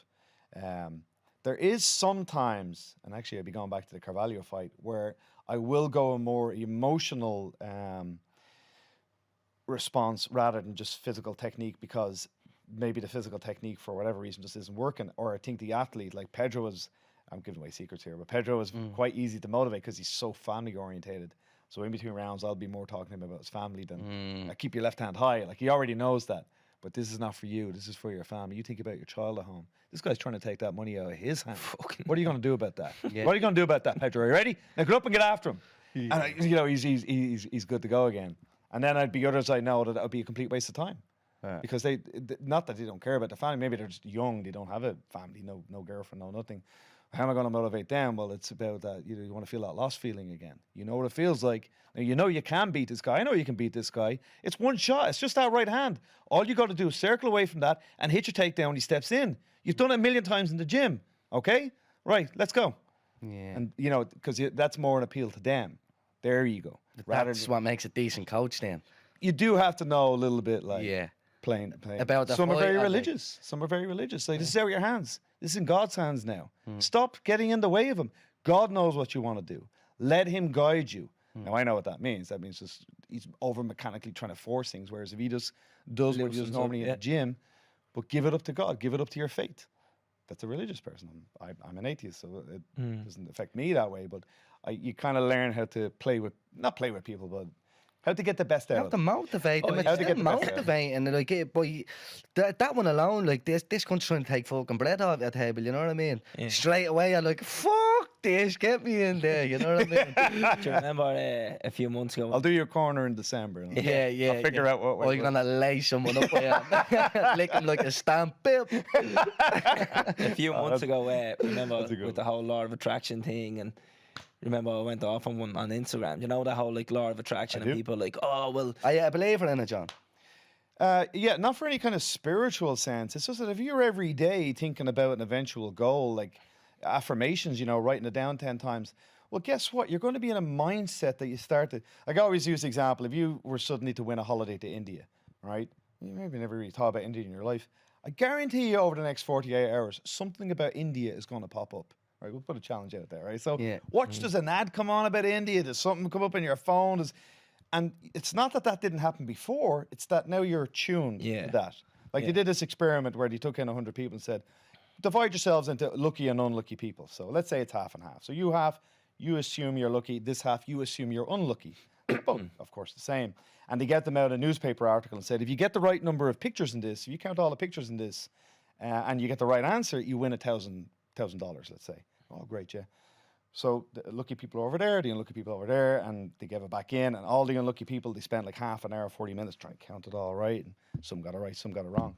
The lucky people spotted that up in the top left-hand corner. It said there's 48 pictures in this. It was just written there. But the others were just tuned into counting pictures. Lucky people just tend to go through life seeing little opportunities. Well, what's that over there? Let's have a look in there. Even today, I had a bit of time to burn them down and start strolling around, looking at, is that shot for them? What's he do over there? And you just have a mindset where you're seeing opportunities. So I think the law of attraction, I don't know a huge amount about it, to be honest, but this idea of sort of tuning your mind to seeing opportunities, being a more positive mindset, all of that, of course, that's going to lead to suddenly an opportunity coming across you. Like we live in an amazing time. We're in a time where we're not, let's go back 1,000 years where it was just about like, can you have enough food today to eat? We do quite well. You're sitting here sipping cappuccinos and, we're not terribly worried about dying of dysentery in the next week or losing the parents to starvation. We just endless opportunity in front of us. If we're being honest, we're spoiled a lot of the time. Let's get real. So if you have your kind of basic needs taken care of, and then you can walk out into the world with that mind frame, yes, you are going to have opportunities. Of course, I'm a tiny little thing, but you guys just firing a message to me, and then I just was in the mood on that day where I'm like, yeah, fuck it, I will do it. Definitely, yeah. That's just, you just got to keep trying things, keep jabbing, and then 100%. something comes along, bang, Yeah. there's your big shot. Yeah, I think what Calvin was getting at when we spoke about it a couple of months ago was people who will sit on social media and not try to hand at anything, but go, oh, the law of attraction. I manifested this. And what the fuck you Well, talking about? here's my experience of the law of attraction. Is that all the people that believe in it, that tell me about it, they all also work really hard.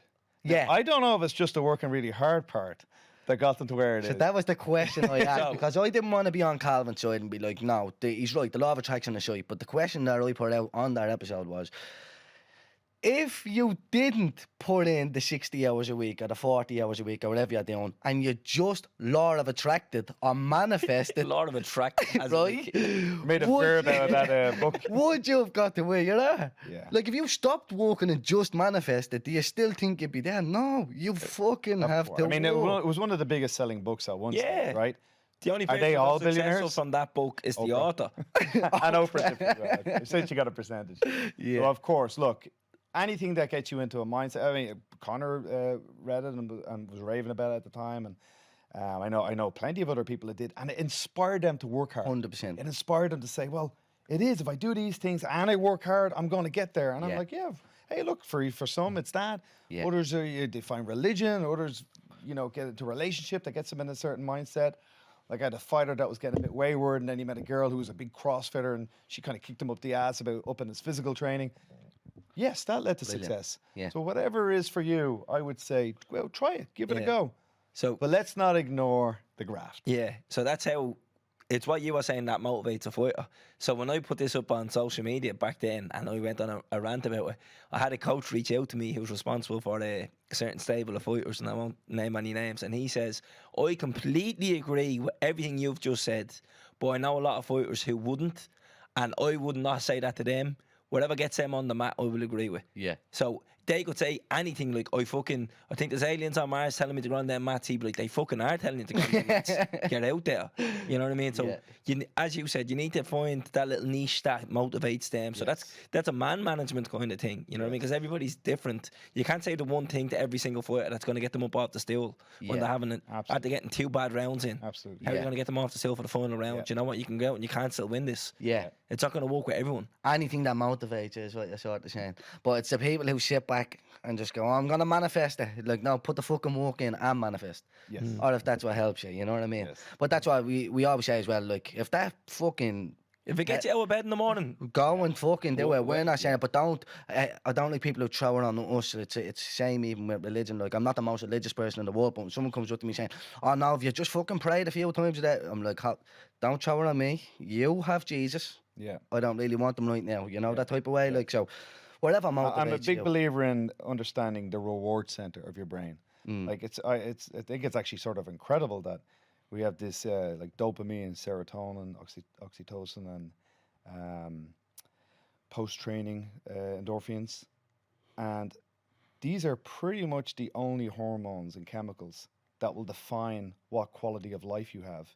And so few people have A, heard about them, and B, know how to manipulate them and how to use them to your advantage. And so if you do have an understanding of how those chemicals work and how you can use them to get you to go to the gym, to get you to try something new, it becomes much easier to make certain things happen. Like, so let's say endorphins, right? So endorphins, you do 30 minutes hard exercise, your body rewards you with endorphins. So it's a joke, but I sometimes say to the guys, don't think you're going to the gym for a workout. Because think about that word, work. Like, who likes going to work? Digging a ditch for 8 hours, that's work. You're going to the gym to get high. You're going to the gym for free drugs. So I'm not going down to the gym to do any work. I'm going down to get drugs. And That's a fucking great way to look at it. right? It is. Because Yeah. we know you that, can get drugs in though.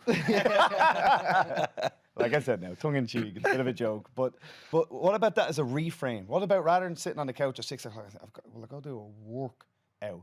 Just that word alone, I think words are important. How we say things in our head is how we perceive things. Workout. Or am I going out to get high? Or am I going out to play a sport? Am I going out to have fun? You know, you use those words. And then, you know, one of the biggest killers for people is the inability to start a project. You know, writer's block or procrastination. Like, oh, I'll put it off. But if you understand how dopamine works, you'd know that what I said earlier on about just putting on your tracksuit and watching the telly will start a small chemical process within your brain. Where your body gives you just a little hit of dopamine, which is very addictive. And then what do you do to get the next one? Right, fuck, I'll walk down, but I'm not training. I'm just going to sit in the lobby and just watch a bit of the class because I'm just not in the humor for it. You walk down, you get another little bit of dopamine. And then you're there and you're like, oh, fuck, I'll just do the warm-up. I'll just do it. And all of a sudden you've done the workout. Yeah. Rather than just thinking, I've got to do the whole thing, and then we talk about something like getting a black belt in jiu-jitsu. I've got to do 10 years. How am I going to do that? But if you have a daily system in place, a daily process, but for manipulating yourself, your dopamine, your endorphin, and serotonin is a different thing. But if you know how those work, you can almost treat yourself like a robot. Like, I'm just on the outside. I say to people, don't think about, try to treat yourself as if someone you love that you want to see the best for. Like, if a friend came to you and was in a bad way and was saying, well, what can I do about my life? What would you start doing with them? Do that to yourself. Do that to yourself. Just treat yourself as someone that you love and that you want to see the best for. We all know it doesn't result in have a 6-pack every night and 2 pizzas. Like, no one's going to advise that to someone that they really care about. You might do that very rarely. Enjoy yourself, whatever. But you're not going to prescribe that to someone as a daily routine for a long life of happiness. It's going to involve some level of fitness, exercise, a positive, mutually beneficial relationship, and finding something like this, or like in my world, that's inspiring you, is enjoyable to you. Yeah. So if you know those are there, I'm not even broken. No one's sitting at home going, "Wow, is that happiness?" Everybody knows that. So why not treat yourself as somebody that you care about and that you love, and start that process? Someone said that if you are thinking about going for a run, if you go past the front door 95% of the time, you will go for the run then. Yeah. Yeah, So just get I past the say front as a door. trick. I've got 2 large dogs. I say to someone close to me, I'm trying to get that person to get a dog, because then you have to go for a walk every Yeah, day. that's why I only got a dog, and I always say that the only time it's an excuse to go out the gaff every day. You know, You have to go out. They you have to start walk looking the at dog. it and you're like, "Oh, for fuck's sake," you know. And then what happens by the time you come back from the walk? That was great. Yeah. A bit of endorphins going. Yeah, and the dog goes to sleep then, stops annoying you. The dog stops annoying you, and you stop annoying yourself. Yeah. You're not staring at the walls and starting to feel guilty that, oh, jeez, I'm not having that kind of coke and I didn't even do that today. It's like, no, I did my hour walk, and Yeah. I'm in a bit of a You rewarded state yourself. of mind. And on that walk, you know what? I had an idea about something that I was thinking about earlier on. These are the little things in life that just start nudging you onto a certain destination that you want to be at. Yeah. It's unreal. You keep saying 10 years for jiu-jitsu, or for why 10 years? It's one of those 10,000 hours things that to get to a level of expertise in pretty much anything, you know, this studies is fairly You need well known. 10,000 hours, yeah. You know, that What's 10,000 now? Sorry, I'm To not in become an tune expert with in this. something, you need you play 10,000 an instrument, hours. you play piano or a guitar or like that. From the flats, John. No, Don't probably have not the guitars. grand piano. But if you did, you Yeah. would have to just accept that you're going to have to put in 10,000 hours. Now, you might do 40 hours a week. You're a Jimi Hendrix and you just can't but play it. Or you might do 2 hours a week. Still going to take you 10,000 hours. So if you know that that's pretty much the level of time to put in, like if you were to think about how many hours you've put into this now, and I'm not talking about just your actual, you do obviously preparation to lead up to this. You start adding up all that and compare yourself at 100 hours and at 1,000 hours, oof, the Yeah. person's starting to get slick now. Because one of the most frustrating things a coach will tell you is that someone sees one of your fighters that has put in 5,000 hours and they're going, "Oh, he's talented." You didn't see him at 10 hours. Yeah. I couldn't walk across the mat and, you know, Yeah. do at the same time. Yeah. Didn't know his left hand from his right hand. So there is something about approaching a new skill that's daunting. But I do think you have to say to yourself, all right, I'm going to get good at this. And if it's for you and July 25th you show up, great. And you just know, right, I'm putting 100 hours into this. Step day one, I'll take you for day one. And I'll ask you to throw a combination and do a sprawl and move around the mat, and you are not going to have, now you might have done boxing or something, so you might, but in general, you're not going to have a freaking clue. And then I'll say to you on day 100, now show me. I'll be, bop, bop, bop.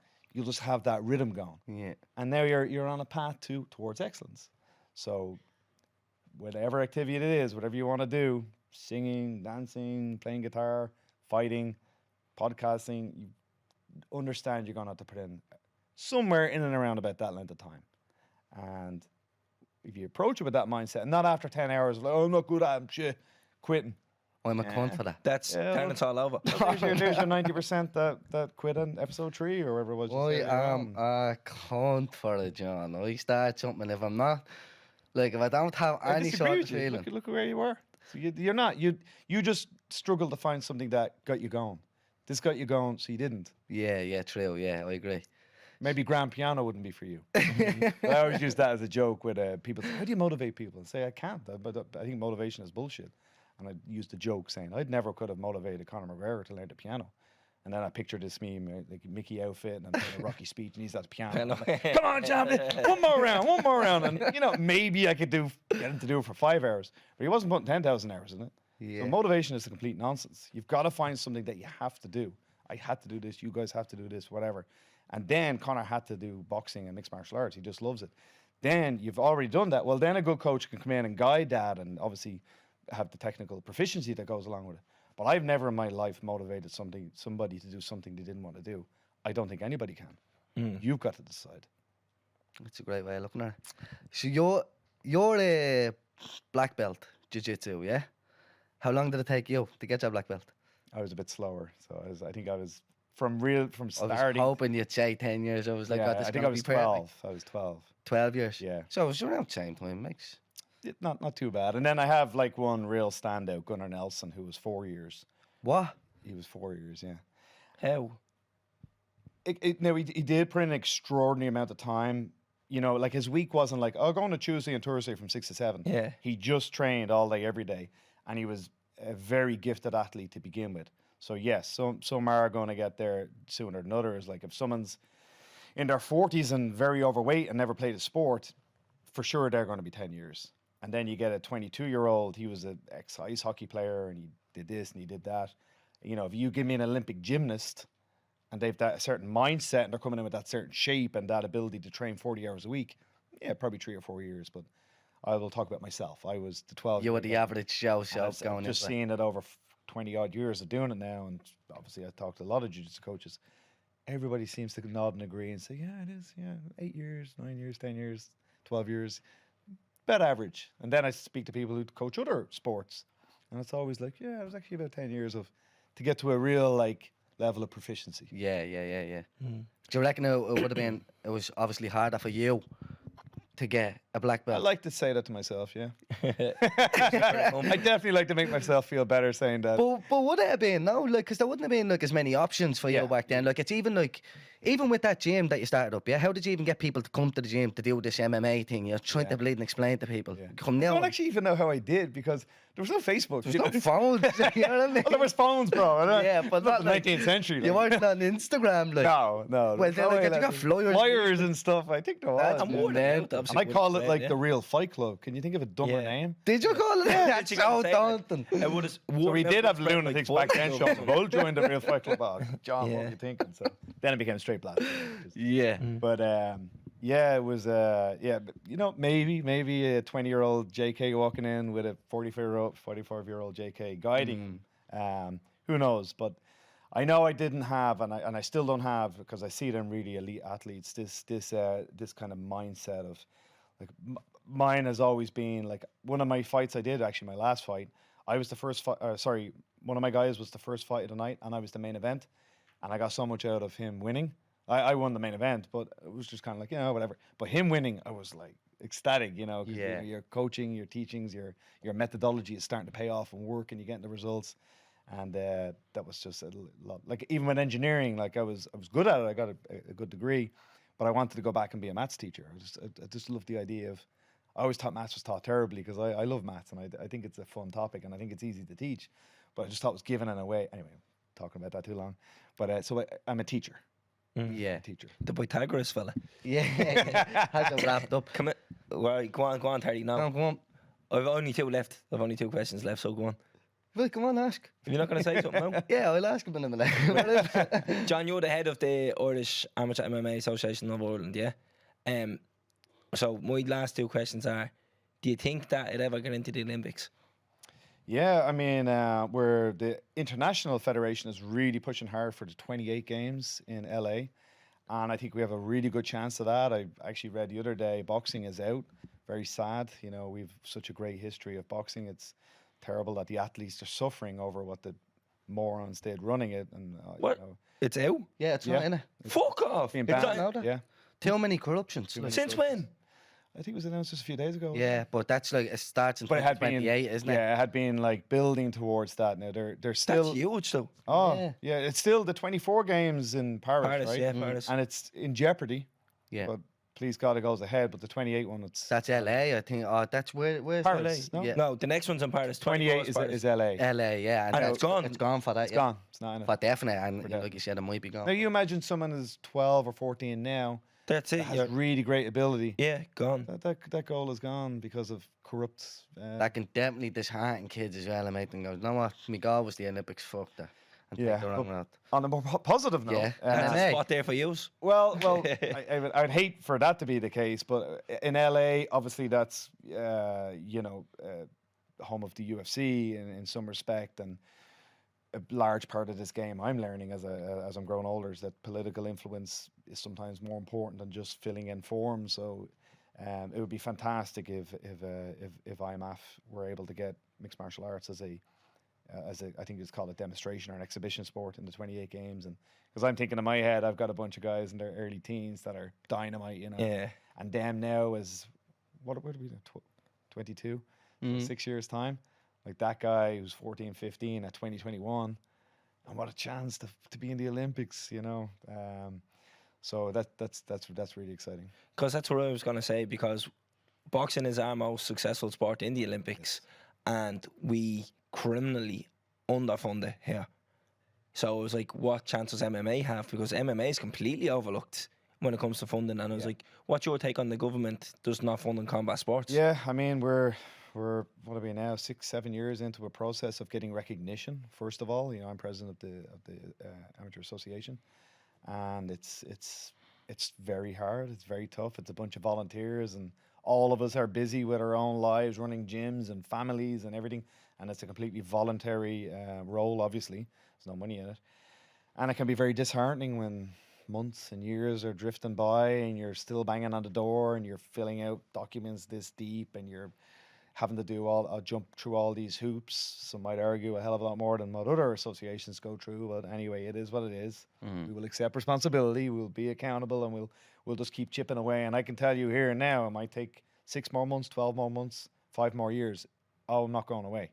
And if the guys who make those decisions thought closing the door the first few times was going to make that happen, they badly underestimated their opponent. And we will get there. And I think it's going to happen a lot sooner than later. We have made some good inroads. And one of the big ones was that our international association recently became a signature for WADA. We're being, for absolute gold standard of drug testing our athletes at our international events. And we've got a few other things to do, get recognition by, it's called GASIF, Global Association of International Sports, something like that. And we're right on the door of that being done, and that will then somewhat, I guess I can use the word force Sport Ireland to give us the nod, because we've ticked all those boxes, and we've certainly done it on a national level. We've done it to an incredible standard. We have all our coaching courses in place, our child protections, our Garda vetting. We really run ourselves, and we have run ourselves for the last 4 or 5 years to a standard that you could match us against any national association. They're doing a great job. I've had very little involvement. I do what I can, but the likes of Andy Ryan and Limo Griffin and Marlene and Tim Murphy, Danny Core up north, these are the guys, the workhorses that have been doing incredible work in the background, and we will get there. My son is 2, and if he drifts down this road, I want him to get the same accolades that Kelly Harrington or Katie Taylor gets, that they can do a nationally recognised sport. And the 28 games goes ahead, and it was accepted, and it's going well. To walk my son out to an Olympics game, wouldn't that be an unbelievable thing to do? Yeah, unbelievable. Yeah. That was a great question, by the way, as well. So, I have 2 questions left what I want to finish on. I just wanted to ask you real quick about Lee Hammond, yeah? Yes. Because, Lee, I think Lee actually listens to the podcast. And I think he does as well. but anybody I know that's trained with him or that knows anything about him says that he is... He's like the prodigy. He's like the star now. Yeah. He's going to make it. What? Of course you're going to have to say that because you're a fighter. And he listens. How good is he, though? He's extraordinary. Yeah. He's extraordinary. And he did it the right way. He kind of just did it all in the background, and he sort of fell off social media for years. I sometimes don't even, when he leaves the gym, he just goes into the ether. I don't know what he's doing. And then, he'll appear with a new number on my phone, or he'll suddenly get a buzz and want to fight. And, he turned pro only a couple of months ago and is 4-0 or 5-0. Yeah. Rapidly. And but his mindset for the game is incredible, and his jiu-jitsu got to such a high level so fast. Now he was racking up those thousands of hours. And I remember, way back in the day, he matted out his little attic in his house. I'm sure his parents are going bananas because he just would drag people home, drag them upstairs to the attic and Wrap them up. smash them up in his attic. So he was obsessively racking up those hours. And then when Conor kind of was back with Crumlin Boxing Gym, not that he was ever away, but when he started getting really heavily involved with them, Lee kind of fell in with that crowd, and I almost kind of lost him for a year or two, where he just dedicated himself to boxing. Then he's back now, adding that into mixed martial arts, and his skill level is extraordinary. There's a particular technique called a Barambola, which is a very kind of fancy jiu-jitsu move. It's never been done in mixed martial arts. He's done it 4 times. And in his last fight, it was his first time pulling it off as a professional fighter. And, his stand-up, he's very close friends with the the warrior, Cian Cowley, and Yeah. Cian has been teaching him all his Thai boxing skills. He's learning his boxing skills from the great Phil Sutcliffe in Crumlin. Obviously mixed martial arts and jiu-jitsu technique at my place, and you know, all those mindsets we talked about earlier on. He's certainly not pointing fingers at his drawbacks and his losses and his failures. He's just keeps failing upwards, and there's no doubt in my mind that he seems to be very much set on the UFC. So UFC, and I can't see how he won't be a UFC world champion. Unbelievable. That's class. Because it's anybody who I speak to that knows anything about MMA or knows him personally, all say Lee Hammond is the one. Yeah. Like, he's going to make it. What's the biggest achievement of your career so far? Like, it won't be any one story. I guess one guy does stick out in my mind, and I'll gloss over the details in case he's watching. Not that it's been a long time, but it's the stories I'm getting of someone that was maybe suffering a bit with substance abuse and carried some darkness from their youth, and then pushed themselves to walk over the threshold of my gym. I'm always blown away by the courage of someone to do that. It's a very intimidating atmosphere. To do that and get involved in a sport, and then over the course of a year, let go of those bad memories, or certainly work through them, drop certain vices that were not kind to them, start treating themselves better, and get to a level where they were competitive in jiu-jitsu. And it's those guys pulling me aside with sometimes a bit of a tear in their eye, and that they've met someone new now and they've let go of that. They're to me by far the most rewarding achievements. And you know, the guys with the bright lights on a Saturday night winning titles is fantastic. It's enjoyable. But those guys were already on that path, and yes, they walked in my door and we could nudge them in certain ways, but they are already extraordinarily tough mentally and physically, and have the resilience and have the athleticism. It's taken those people that, you know, didn't have much opportunities or made some bad choices in their youth, whatever it might be. A lot of trauma.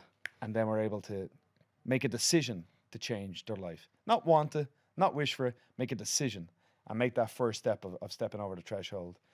And I'm very, very proud to say that that's a story that I have 100 of. Should go into TED Talks, John. I don't mind doing it. This is about as far as I'll go in terms of stress, but it is stressful for me doing things like this. But the idea of standing in front of people and just giving a talk would be, You know, what you guys did in Vicar Street is to me is incredible. Like, Yeah. that'd be terrifying.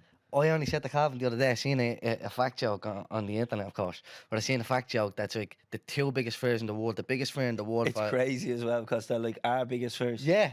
So the biggest fear in the world, like the main, most Want to common take a fear. guess, John? Two Yeah. biggest fear in the world. What they are. Maybe public speaking would be tough. It's for a number lot of 2. people. It's the second biggest fear in the world for people. Well, maybe this is too broad, but like being embarrassed or failing or Well, that is there. I think because when I seen this, I looked her up then, but then there's like different yolks, but a lot of them are Different variations of it. Yeah, like, but then there's ones that are. There was about 3 of them, different links that I clicked on, and that was number 1 on some of them, but on a couple of them, it was the 2 back to back. So the biggest fear in the world for people is death, which is very, like, that's so common. Yeah. I know you. we talked about this only a couple of weeks ago, and I was like, that's my biggest fear. Yeah, like, And- I know so many people who are afraid of death. I never even think about it. Yeah, neither do I. I don't really give a bollocks. It's an eternal me up nap. at night, John. I can't wait. Well, Jesus Christ, that's dark. That's very pull it back a little I bit. got Like. carried away. But public speaking is the second biggest fear. Yeah, like And so, like- like we're saying there, like this obviously to you, like in your world, you're just so comfortable teaching people and showing them moves and this, that, and the other. But and we're so comfortable doing this, but for you to come in here, it's like out of the comfort zone. Yeah. So TED Talks is like no. That'd be a step too far. Yeah, But yeah. this is good. Like I talk about it with my fight team about subjecting yourself to discomfort in order to grow.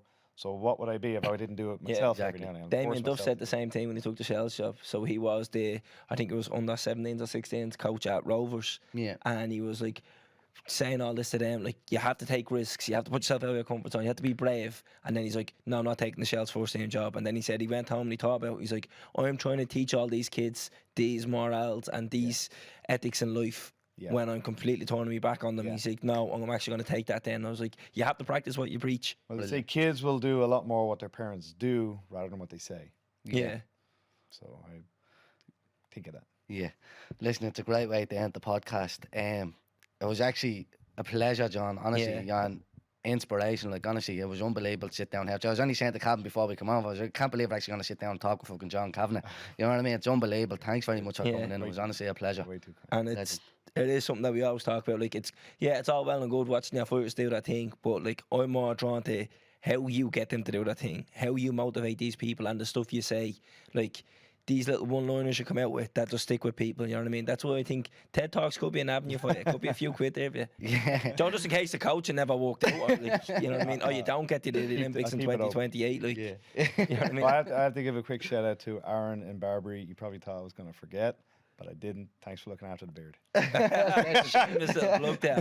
Have you anything else to plug? Anything else that you want And to coming plug? up, you want to plug around Bellator in the square on Saturday? Yeah. So that's on Saturday from 1 to 3. Yeah. And first 500 people get a Bellator t-shirt. And we're going to be giving out some tickets, some prizes. This is for the That's for the show in September, yeah. September 23rd show. So if you're around the square, drop in, say hello. And other than that, we're all looking forward to his MMA debut towards the end of the year, but keep watching. Girl up, Bell, with that. Right, take us out, Keno. Boom. Subscribe to this podcast for free on the Go Loud app. What you waiting for? Put your back in it.